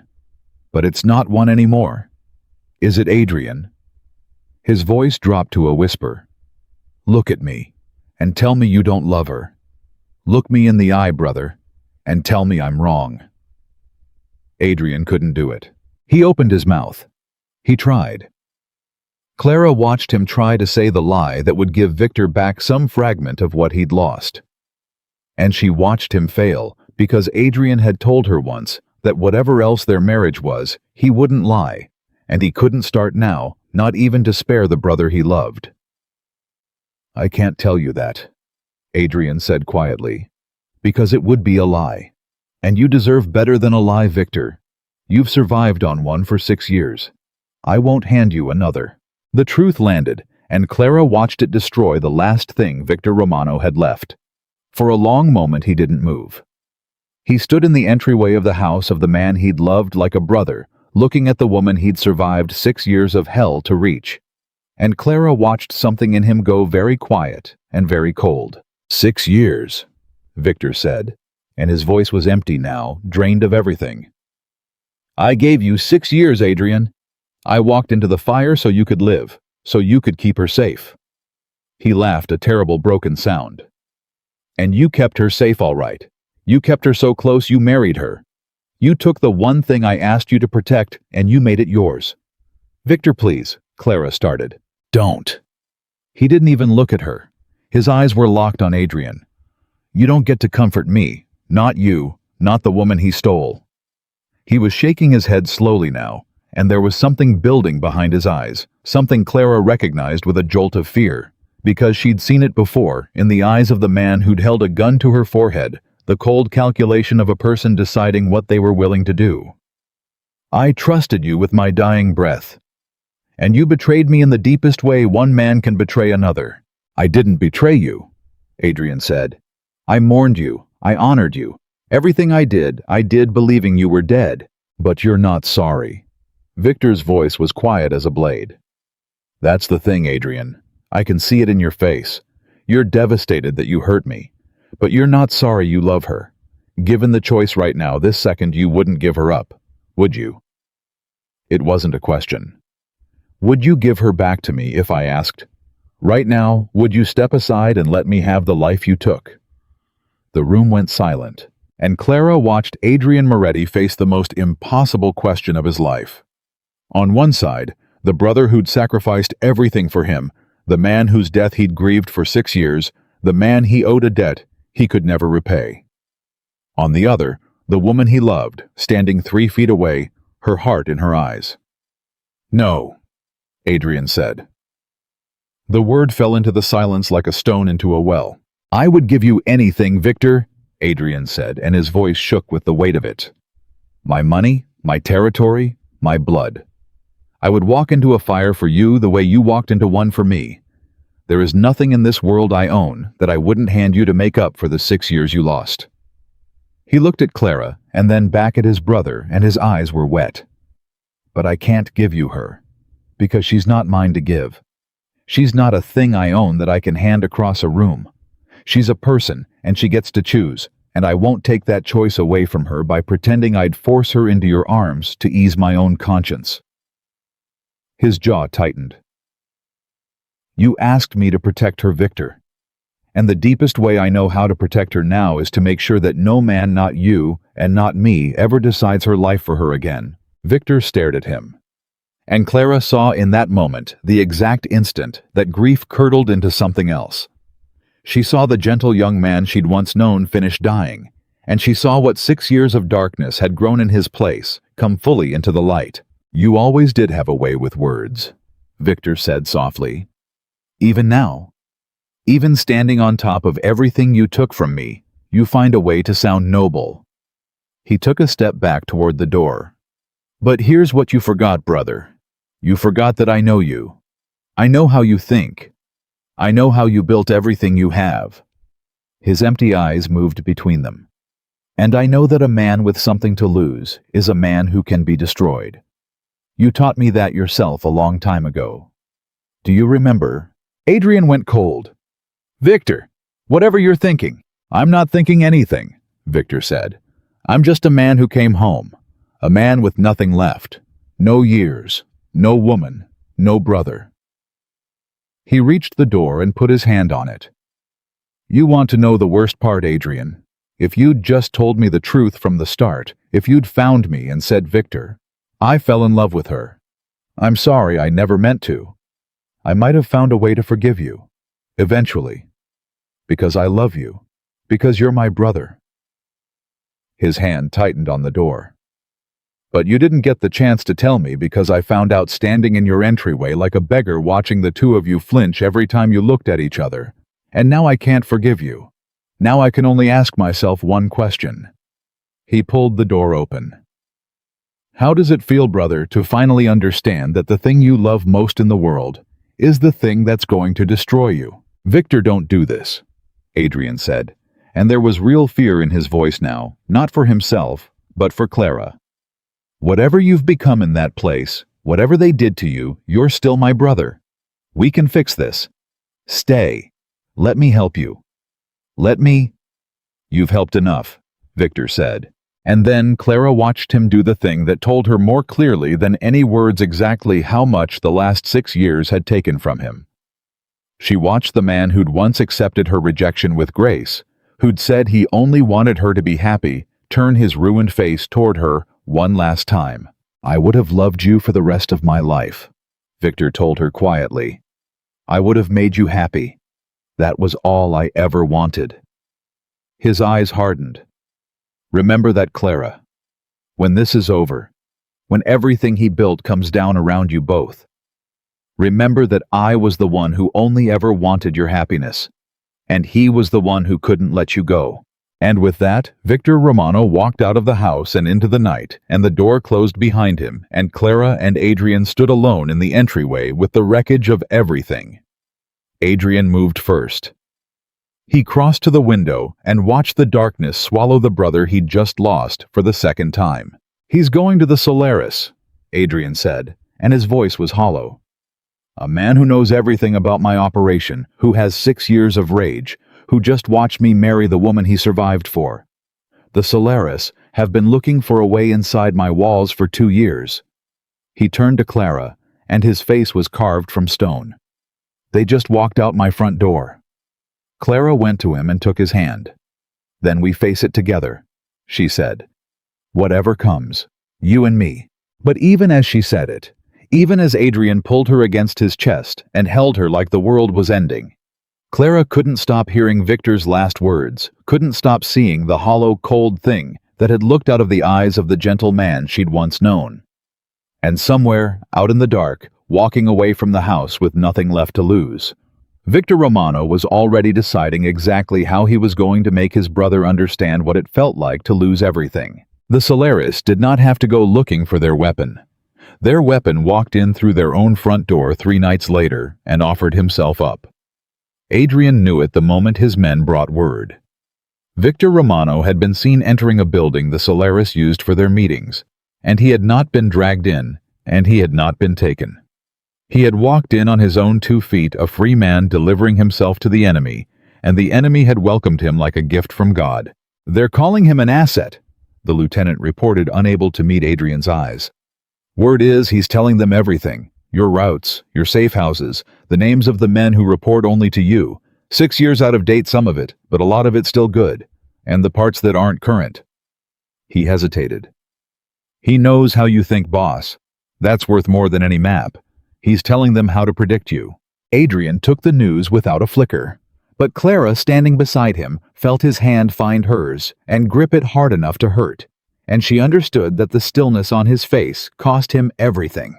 He's not doing it for the Solaris, Adrian said quietly after the lieutenant left. He doesn't care about them.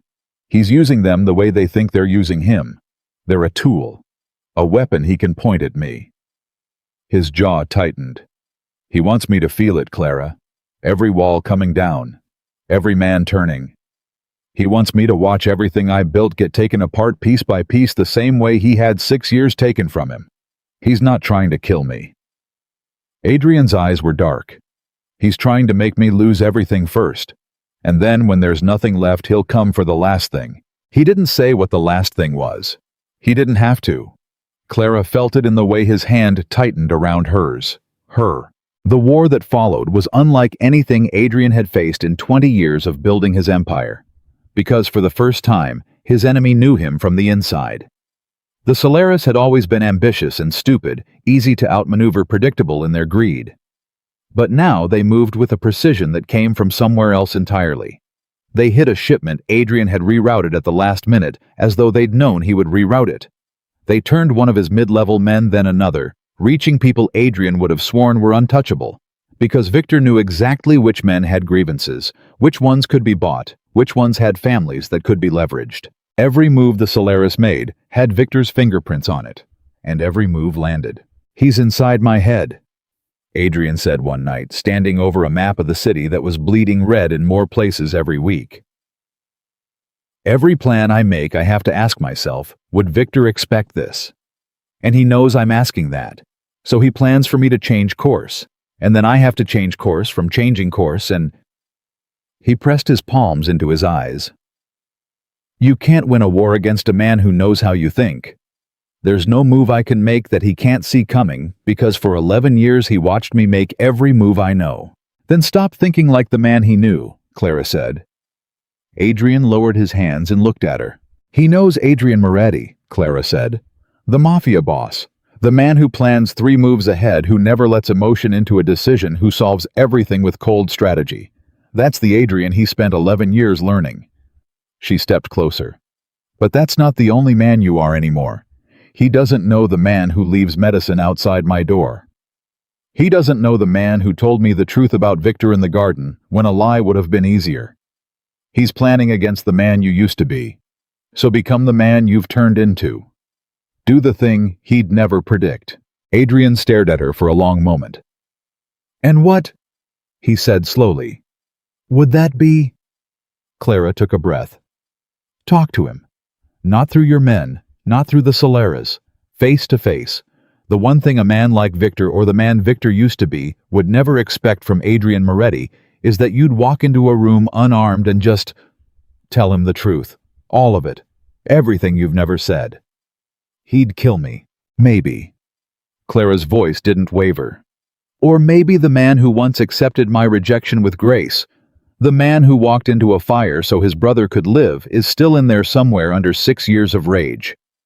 And maybe the only person who can reach him isn't the Mafia boss with an army. Maybe it's the brother who's willing to walk in with nothing but the truth." It was the most dangerous idea Adrian had ever heard, and he knew the moment she said it, that it was the only move Victor would never see coming. But before Adrian could act on it, the war took a turn that changed everything, because the traitor Adrian had been hunting since the night of the knife in the garden finally surfaced. And when the truth of it came out, it broke something open that none of them had seen coming. It was Sophia, the housekeeper, who brought it to him.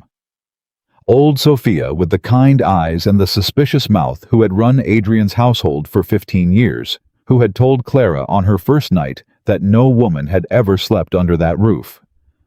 She came to Adrian's study, white-faced and shaking, and she set down a phone on his desk, and she said the words that would tear the last piece of ground out from under him.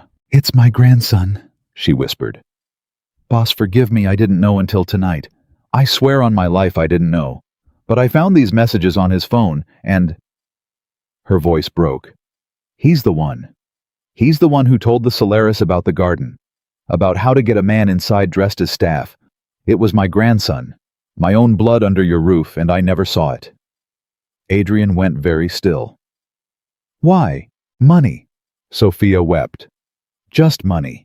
He got into debt gambling, and the Solaris found him, and they offered..." She couldn't finish. She sank into a chair and buried her face in her hands. "I brought him into this house. I vouched for him. Everything that man did to your wife in the garden, the knife, all of it. It's because of information my grandson sold. It's my fault. It's my family's fault. Do what you have to do to me. To him. I won't fight it. I deserve whatever comes." And Clara, watching from the doorway, held her breath, because she knew what a man like Adrian was supposed to do with a traitor. She knew the rules of the world she'd married into. A traitor who let an assassin into your home, who put a knife to your wife's arm, that traitor died, and everyone connected to him suffered, because that was how men like Adrian kept their power. Mercy was weakness. Weakness got you killed. She watched Adrian rise from his desk and walk around it, and she watched old Sophia flinch, waiting for the end. And then Adrian did the thing that told Clara exactly how much he'd changed. He knelt down in front of the weeping old woman, and he took her hands away from her face, the same way he'd once taken Clara's, and he held them. "Sophia," he said gently, "look at me." She raised her streaming eyes. "You have run my house for 15 years, Adrian said. "You have been more loyal to me than my own blood. And when you found out what your grandson had done, you didn't hide it to protect your family. You came to me. You put the truth in my hands, even though you knew what it might cost you." He pressed her trembling hands between his own. "That is not the act of a traitor. That is the act of the most honorable person in this house. You owe me nothing. Do you understand? Nothing. But my grandson, your grandson is a frightened boy who made a terrible mistake and got in over his head with people who prey on exactly that kind of desperation," Adrian said. "He is not going to die tonight, Sophia. Not by my hand." He helped her to her feet. "I'm going to bring him in. I'm going to get him away from the Solaris and out of the city somewhere they can't reach him, and I'm going to make sure his debt is paid so they have no more hold on him. And then he's going to spend a very long time earning back the trust he broke. But he is going to live, and so are you." Sophia stared at him as though she'd never seen him before. "Why?" she breathed. "Why would you do that? After everything?" Adrian glanced across the room at Clara, and something passed between them. Some understanding that went all the way to the bone. "Because someone taught me the difference between protection and control," Adrian said quietly. "And because I've spent my whole life believing that mercy was weakness. I don't believe that anymore. I think maybe it was the strength I never let myself have."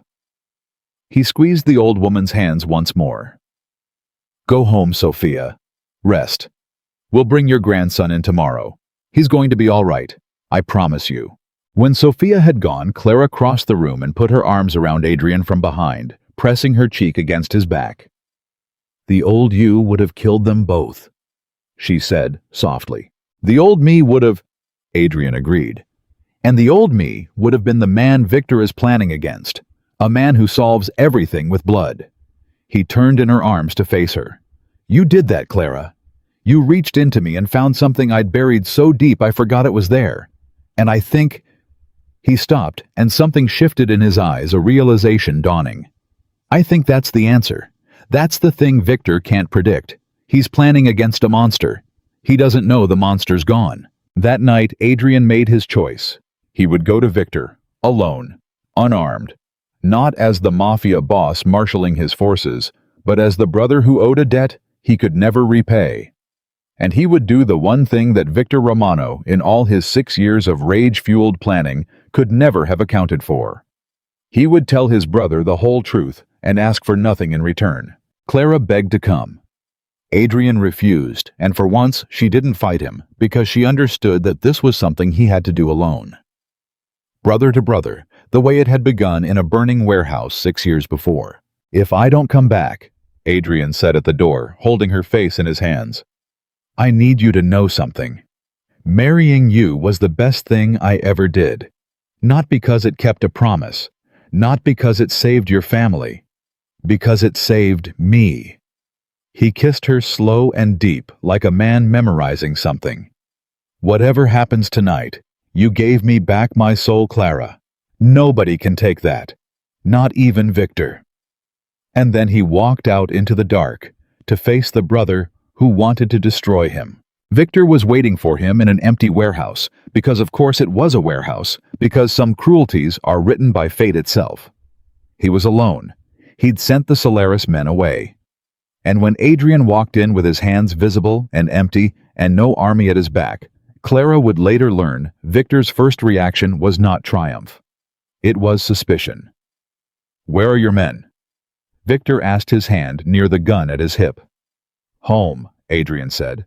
"I came alone." "That's not how you operate." "No," Adrian agreed.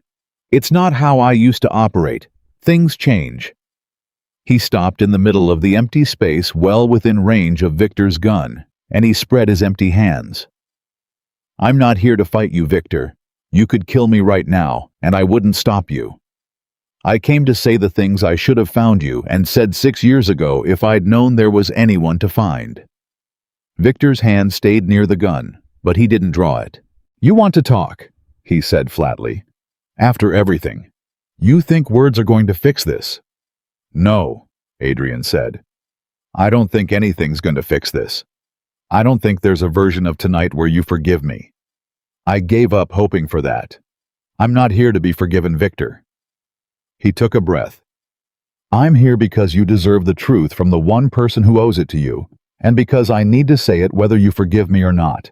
And then in the empty warehouse, unarmed with a gun, 3 feet away, and a brother's rage filling the space between them, Adrian Moretti told the whole truth. He told Victor about the 6 years of grief. About how he'd blamed himself every single day for walking out of the fire while Victor stayed behind. About how he'd kept his promise, watched over Clara from a distance for 6 years, a woman he'd never met, because it was the only way he knew to honor his brother's memory. He told him about the night Clara walked into his study and demanded his help, and how she'd been nothing like the grieving widow he'd imagined, and how he'd married her to keep her safe and sworn to himself he'd never feel a thing for her.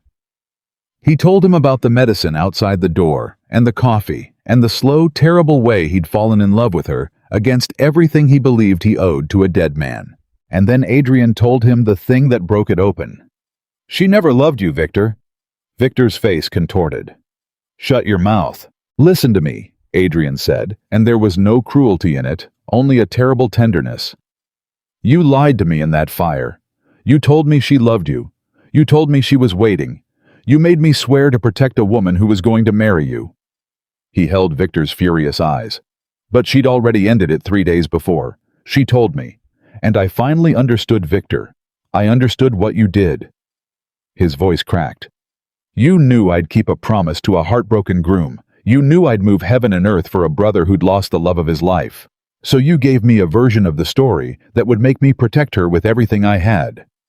You lied to me with your dying breath, not to save yourself, but to make sure the woman who broke your heart would be safe. Even then, even bleeding out, your last thought was for her." Tears stood in Adrian's eyes now. "That's the man you were, Victor. That's the brother I've been grieving. A man so good that even heartbroken, even dying, he made his enemy's best weapon into her shield." Victor stood frozen in the empty warehouse, and Clara would never know exactly what moved across his face in that moment because she wasn't there. But Adrian would tell her later that he watched 6 years of darkness meet the memory of the man Victor had once been, and he watched them collide. "I don't know who I am anymore," Victor said, and his voice broke for the first time. 6 years, Adrian. 6 years I held on to her, and it was never real. The whole thing that kept me alive was never real. Do you understand what that does to a man? To find out the one thing you survived for was a story you told yourself." He was shaking now, the gun forgotten. "I came back for a woman who doesn't exist. And I found my brother wearing my life. And I wanted, God help me, I wanted to burn it all down. I wanted you to feel what I felt. Empty, robbed, standing in the ruins of everything with nothing left." "I know," Adrian said quietly. "And you could, right now. You have the Solaris. You have everything you need to take it all from me. My territory, my men, my life." He didn't move. "I won't stop you, Victor. If destroying me is what you need to feel whole again, then do it. I owe you that. I owe you 6 years, and a woman and a life you never got to live. If my ruin is the payment, I'll pay it gladly, because I have never stopped loving you, not for one day, not when I thought you were dead, and not now when you're standing there wanting to end me." The warehouse was silent. "But I'm going to tell you what I told you in this house," Adrian said. "The one thing I can't give you. I can't give you Clara. Not because I won't. Because she isn't mine to give. She's not a life I stole from you that I can hand back to make us even. She's a person who gets to choose, and she chose me, Victor, not to hurt you, not because I took anything. She chose me because somewhere in all of this, 2 broken people found each other. His voice dropped to almost nothing. You taught me what love was that day in the fire. You showed me a love so pure, it protected a woman who'd wounded you. I didn't understand it then. I understand it now, because I love her the same way. Enough to let her choose, even if she'd chosen you. And then Adrian did the last thing. The thing that Victor, in 6 years of planning his revenge, could never have predicted. He walked forward, closing the last of the distance until he was standing directly in front of the gun. And he pulled it from Victor's hip and pressed it into Victor's own hand, and lifted it until the barrel rested against his own chest over his heart. If you can't live in a world where I have her, Adrian said quietly, then end it. Right now. I mean it, Victor. I would rather die by your hand than spend the rest of my life at war with the only brother I ever had. So choose. Pull the trigger and let it be over. Or put the gun down and let me help you build a life that's actually yours instead of chasing one that was never real. But I'm done fighting you. I'm done outmaneuvering you. I'm just your brother standing here asking you to decide what kind of man 6 years in the dark made you into. For a long, long moment, Victor Romano held the gun against his brother's heart. Clara at home would not know what happened in that warehouse until Adrian walked back through the door. She spent those hours in an agony of not knowing, pacing, praying, replaying every word she'd ever said to either man, certain she'd sent her husband to his death. But in the warehouse, something happened that Adrian would spend the rest of his life unable to fully explain. Victor's hand began to shake. The gun trembled against Adrian's chest. And then slowly the barrel dropped, and the gun fell from Victor's fingers and clattered to the floor, and Victor Romano, the man who'd survived 6 years of hell on a lie, folded forward against his brother's chest, and wept like something inside him had finally mercifully broken. I can't, he sobbed. I can't do it. I hate you. I hate what you did. I hate that it's real, and I hate that she chose you, and I hate that even now, even after everything, you're still the only family I have left. I can't kill you, Adrian. I can't. God help me, I can't. And Adrian wrapped his arms around his broken brother and held him the way he'd held Clara in the ruined garden, and the two of them stood in the empty warehouse where it had all begun, and the war ended not with blood, but with grief, finally allowed to be grief. They did not fix it that night. Some things don't get fixed in a night or a month or a year, but they began. Together in the weeks that followed, Adrian and Victor did the thing that Clara would come to think of as the real ending of the war. They turned on the Solaris, and this time, the Solaris had no inside man because their inside man was Adrian's brother again. Everything Victor had given them, he now used against them, guiding Adrian through their operations with the same precision he'd once used to tear Adrian apart. The organization that had held Victor for 6 years, the same one that had ambushed them in the warehouse and set the Solaris in motion, they hunted that down too, brother beside brother. And they ended it, and they exposed the men who'd started the whole cascade of betrayal 6 years before. And the traitor's grandson, Sophia's boy Adrian, pulled out of the Solaris and out of the city and set on a road toward a different life exactly as he'd promised. It was Victor who came to Clara near the end when the fighting was done.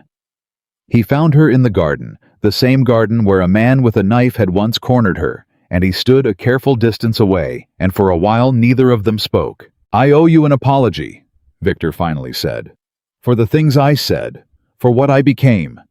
You didn't do anything wrong, Clara. You told me the truth 6 years ago. You told me you couldn't marry me, and you were honest, and I... He shook his head.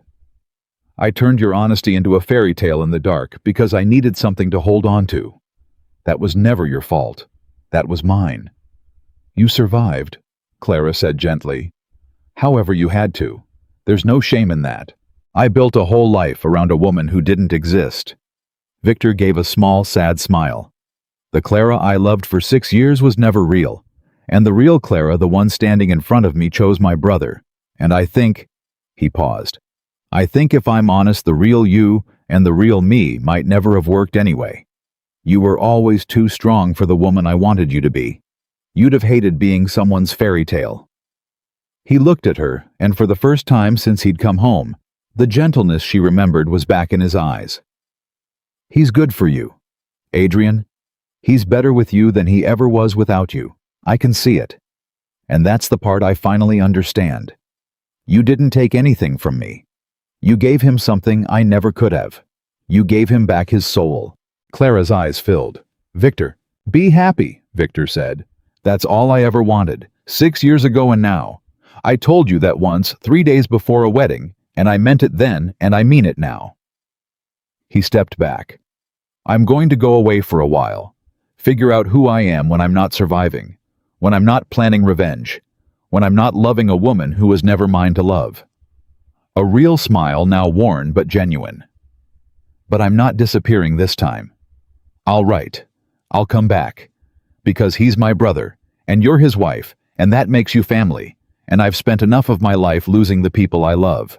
And Clara crossed this garden and put her arms around the man she'd once been meant to marry, and she held him the way you hold someone you're setting free, and Victor Romano held her back, and then he let her go the way he'd always known how to do, the way that had been his best and truest quality all along. When Adrian found them in the garden, Victor turned to his brother, and the two men who had walked into fire for each other stood face to face one last time before Victor left. "You take care of her," Victor said. "With my life," Adrian answered. "No." Victor shook his head, and there was something almost like peace in his ruined face now. "Not with your life, with your soul. Anybody can die for someone. You spent 6 years willing to die for a promise. That's the easy part, brother. I know, because dying is what I trained for in that cage." He put his hand on Adrian's shoulder. "The hard part is living for someone. Choosing them every single day when it would be easier to go back to being the man who felt nothing. That's the promise I want from you now. Not that you'll die for her. That you'll live for her, every day, all the way to the end, all the way to the Ka."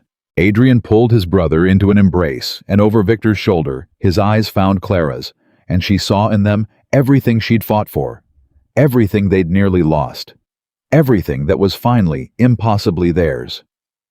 "Every day," Adrian said. "All the way to the end. I swear it." And this time, the promise wasn't a lie told in a fire to protect the living from the dying. This time, it was a vow between two brothers who had both at last come home. Victor left the following morning, and the house felt different after he was gone, lighter and heavier, at the same time the way a house feels after a storm has passed through and taken something with it that you didn't know you'd miss. For the first few weeks, Clara caught herself waiting for the other shoe to drop. 6 years of Victor's absence. Then the earthquake of his return. Then the war. Then the strange, fragile peace. It had all happened so fast that some part of her couldn't believe it was really over. She kept expecting the Solaris to regroup, or a new enemy to appear, or Victor to change his mind and come back with his rage reignited. She'd lie awake at night listening to Adrian breathe beside her, and she'd think, it can't be this simple. Life doesn't just let you keep the good thing. "You're doing it again," Adrian murmured one night without opening his eyes. "Doing what?" "Waiting for it to be taken away." He rolled toward her and pulled her against his chest. "I can feel you doing it. You go still, and your breathing changes, and I know you're lying there planning for the disaster that's going to end all this." Clara was quiet for a moment. "Is that so wrong? After everything?" "No," Adrian said. "It's what kept you alive. It's what made you strong enough to walk into my study and demand my help instead of begging for it." He pressed his lips to the top of her head. "But you don't have to stand guard anymore, Clara. That's my job now. You get to rest. You get to believe it's real." A pause. "It took me 35 years to learn how to do that. Let me teach you. It's the one useful thing I know that has nothing to do with violence." And slowly, over those weeks, Clara began to believe it. Not all at once. Belief like that doesn't come all at once. But in small pieces, in ordinary mornings, in the accumulating weight of days that came and went without catastrophe, she began to let herself trust that the life she'd fought for was actually hers to keep. Her father lived to see it. That was one of the mercies Clara never stopped being grateful for. The heart attack that had started everything had nearly killed him, but the private hospital Adrian had moved him to the best doctors in the state that Adrian had quietly paid for and never mentioned they'd bought him time. Enough time to get stronger. Enough time to come home. And enough time one afternoon in the garden for Clara to sit beside her father's chair and tell him the whole story, all of it, the contract, and the truth, and Victor, and the war, and the way a fake marriage had become the truest thing in her life. Her father listened to all of it in silence. And when she was done, he took her hand in his, thinner now, but steady, and he looked at her with eyes wet with the particular grief of a father who knows how close he came to destroying his child. "I sent you to a monster," he said. "The night I told you to find Adrian Moretti, I sent my daughter to the most dangerous man alive because I was too much of a coward to face what I'd done." His voice shook. "I've hated myself for it every day since. I lay in that hospital bed and I thought I've killed her. I've handed her to a devil to save my own skin." "Dad, let me finish." He squeezed her hand. "I sent you to a monster, Clara. But somewhere along the way that monster turned out to be a man. And that man loves you the way I always prayed someone would. The way your mother deserved to be loved and never quite was." A tear escaped down his weathered cheek. "I did a terrible thing for a terrible reason, and by some grace I don't deserve it led you to the one place you were supposed to be. I don't understand it. I don't deserve the forgiveness. But I thank God for it every single day." Clara pressed her father's hand to her cheek. "There's nothing to forgive. You were drowning. You grabbed the first hand that reached for you. That's not cowardice, Dad. That's just being human." She smiled through her tears. "And besides, if you hadn't sent me to Adrian, I never would have found him.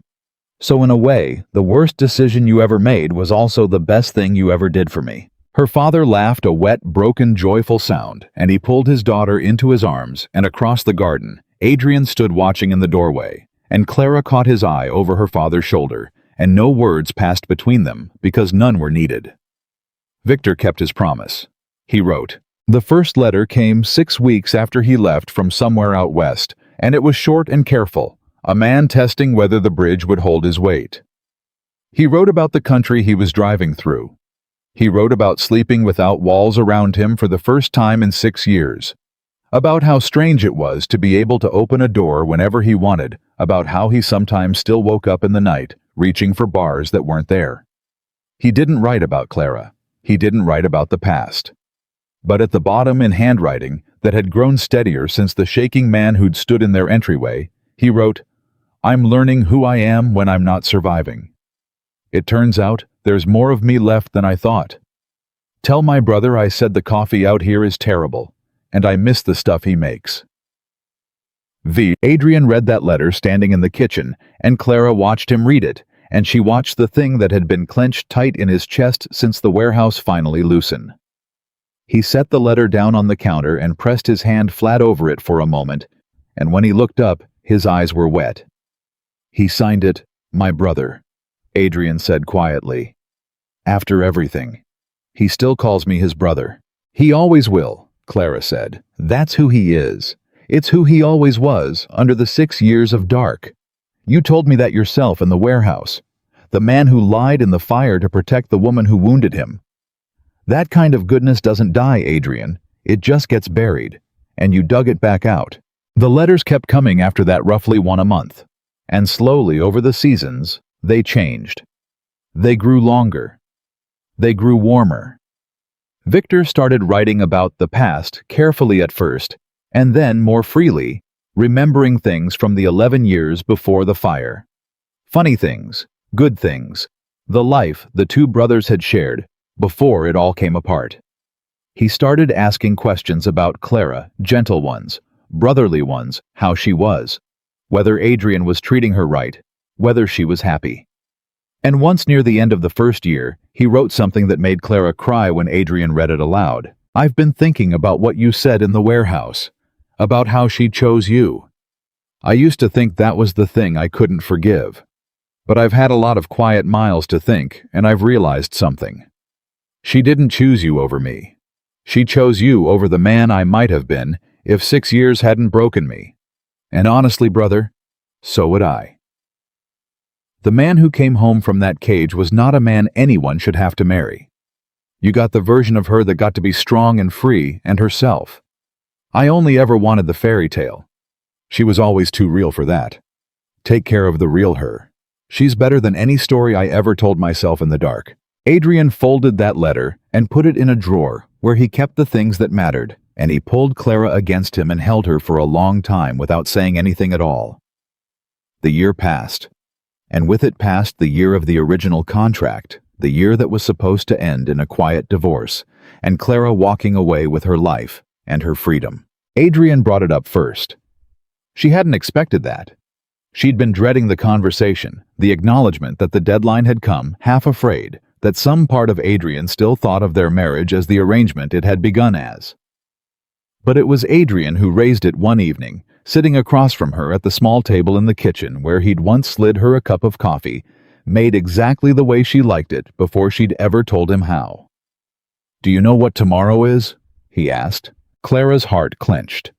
"The end of the contract." "1 year," Adrian said. "A public marriage, no emotions, divorce quietly at the end." He almost smiled. "We didn't do a very good job of following the terms, did we?" "No," Clara said softly. "We didn't." Adrian reached across the table and took her hand. "The contract ends tomorrow, Clara. Everything I promised you a year ago has come true. The Solaris are gone. Your father is safe. Your family's debt is erased. You're free." His thumb moved over her knuckles. "You could walk out of this house tomorrow with your whole life ahead of you, and you'd never have to see me again, and you'd have kept every promise you ever made. The contract is fulfilled. You're free to go." Clara looked at him. "Is that what you want?" "No," Adrian said, and the word came out of him rough and immediate and completely without armor. "God, no. It's the last thing on earth I want, but I need you to hear me say it. Because a year ago I told you this marriage was a transaction, and I told you there'd be no emotions, and I forced you into it with a choice that wasn't really a choice at all. Marry me, or watch your family die." His jaw tightened. "I've thought about that a lot, about how it started. I put a ring on your finger because you were drowning, and I was the only lifeboat, and that's not a foundation for anything, Clara. That's coercion dressed up as rescue." He held her eyes. "So I'm ending the contract. Tomorrow. Right now if you want. I'm tearing it up. And I'm asking you, as a free woman who owes me nothing, who's already gotten everything I promised, who could walk out that door tonight with my blessing and my protection for the rest of her life whether she stays or goes." He stood, and he came around the table, and Clara realized he was shaking this man who never shook, and he lowered himself down onto one knee on the kitchen floor in front of her chair, and he looked up at her with his whole heart in his eyes. "I'm asking you to choose me," Adrian said. "Not because you have to. Not to save anyone. Not because there's a contract or a debt or a gun to anyone's head. I'm asking you to marry me again for real this time, because you want to. Because two broken people found each other in the middle of the worst year of both their lives and turned it into the only real thing either of them has ever had." His voice broke. "Clara Bennett, will you choose me every day, all the way to the end?" And Clara, who had walked into this man's study a year ago, with courage and desperation, and nothing else, who had been so certain. She was walking to her doom, looked down at the most dangerous man in the city, kneeling on his own kitchen floor, unarmed and undefended, and asking her not to save him, but to choose him. And she understood that this was the difference Victor had named. This was the thing that separated protection from control, dying from living possession from love. Adrian wasn't holding on to her. He was letting her go completely and asking her to come back on her own. "Yes," Clara said, and she was laughing and crying at once. "Yes, 1,000 times yes. Not because I have to, because I can't imagine wanting anything else. Because you're the man who left medicine outside my door and made my coffee before I ever told you how. And you're the man who spared Sophia's grandson when everyone said mercy was weakness, And you're the man who walked unarmed into a warehouse and put a gun in your own brother's hand rather than lose him." She slid off the chair and down onto the floor with him, taking his face in her hands. "I don't choose you because you saved me, Adrian. I choose you because somewhere in all of this you let me save you right back. And that's the kind of thing you only get to do once in a life. I'm not walking away from it. I'm never walking away from it." And Adrian Moretti, who had built an empire on the certainty that love was a weapon the world would use against him, kissed the woman who had proven him wrong on the floor of his kitchen with no contract and no arrangement, and nothing between them anymore but the truth. They married again 3 months later. It was nothing like the first time. The first time had been a courthouse emptied of everyone but frightened witnesses and armed men. A judge who'd been paid or threatened 2 people speaking vows they didn't mean, while a dozen guns pretended not to be there. This time there were flowers and friends, and Clara's father stronger now walking her down the aisle with tears streaming down his face. This time there was Sophia in the front row, weeping with joy, her grandson beside her alive and free, and slowly earning back the trust he'd broken exactly as Adrian had promised. This time, the vows meant everything. And this time Victor came home. He walked in just before the ceremony began, and the whole room turned because everyone who mattered knew who he was, and what he'd survived, and what it cost him to be there. He'd changed again in the year since he'd left. The hollowness was gone from his face. There was color in his skin and steadiness in his hands, and something in his eyes that Clara hadn't seen since before the fire, 6 years and a lifetime ago. He looked at last like a man who'd figured out who he was when he wasn't surviving. He crossed the room to Adrian, and the 2 brothers stood face to face, and for a moment, nobody breathed. "You came," Adrian said. "You're my brother," Victor answered. "And she's your wife. That makes her family. I told you I wasn't going to disappear this time." He glanced at Clara, and he smiled a real smile, warm and whole, and free of everything that had once poisoned it. "Besides, somebody's got to stand up for you. God knows you need a best man who'll keep you honest." Adrian made a sound that was half laugh and half sob, and he pulled his brother into an embrace, and the 2 men who had walked into a burning warehouse 6 years ago and come out the other side of every kind of hell held each other in a room full of flowers, while everyone who loved them watched. "Best man," Adrian said thickly. "You'll really stand up there with me." "I'll stand up there with you," Victor said. "I'll hand you the ring. I'll watch you marry her for real this time, and I'll mean every second of it." He pulled back and put both hands on Adrian's shoulders. "You want to know the truth, brother? Standing here watching you about to do this? I finally understand why she chose you. And I'm not angry anymore. I'm not even sad. I'm just—" His voice caught. "I'm just grateful I lived long enough to see it. That's all. I spent 6 years surviving for a fairy tale. And I got to come home to something real instead. My brother alive, a family, a place I belong. That's better than any story I ever told myself in the dark." And so Victor Romano stood beside Adrian Moretti as his best man, and when the moment came, he handed his brother the ring with steady hands, and he watched Clara Bennett marry the man they had both in their own way loved, and there was not a trace of grief left in him. Only peace. Only the particular joy of a man who has walked through fire and prison and heartbreak and betrayal and come out the other side, still capable of love. When the officiant asked if anyone objected, the whole room laughed because of all the people who might once have objected. The one who had the most right to was standing at the groom's shoulder, holding the rings and smiling like his heart might burst. And when Adrian was told he could kiss the bride, he didn't kiss her forehead this time.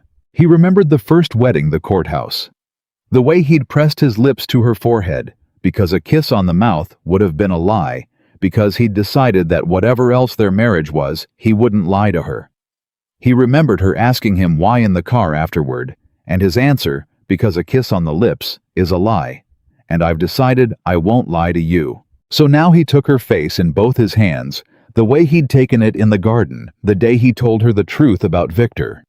And he looked at her for a long moment in front of everyone they loved, and he said quietly, "Just for her. No lie this time. And he kissed her on the mouth, the truest thing he had ever done in front of her father and his brother, and everyone who had watched two broken people become whole. Later at the reception, Adrian found Clara standing alone for a moment near the edge of the celebration, watching Victor laugh with her father, watching Sophia dance with her grandson, watching the strange and beautiful family that had been forged out of the worst year of all their lives. He came up beside her and slipped his arm around her waist, and she leaned into him without looking away from the scene. "A year ago," she said quietly, "a man put a gun to my forehead and told me nobody was coming to save me. He told me nobody walks into your world and lives long enough to be a hero." She turned to look up at her husband. He was wrong about a lot of things, but he was most wrong about that. "Was he?" Adrian said softly. "He thought this was a world you couldn't survive," Clara said. "That love here was a weakness, that caring about someone was a knife the world would put in your back. And for a while I thought he was right, because that's what you believe too." She reached up and touched his face.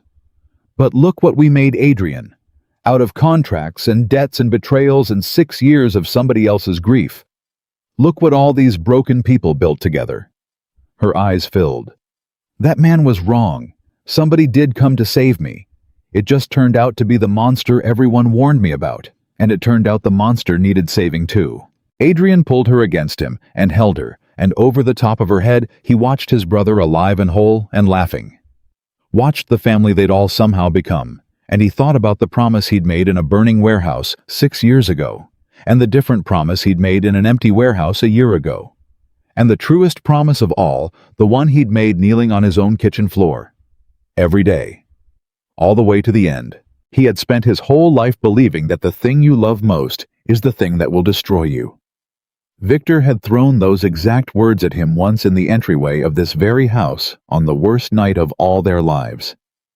How does it feel, brother, to finally understand that the thing you love most in the world is the thing that's going to destroy you? But Victor had been wrong too in the end. They all had been. Because the thing Adrian Moretti loved most in the world had not destroyed him. It had been the only thing that ever saved him. Clara Bennett had walked into the house of the most dangerous man alive, with nothing but her courage, and she had walked out with a family, a father restored to her, a brother returned from the dead, and a love that had begun as a lie on paper, and become the truest thing two broken people ever built.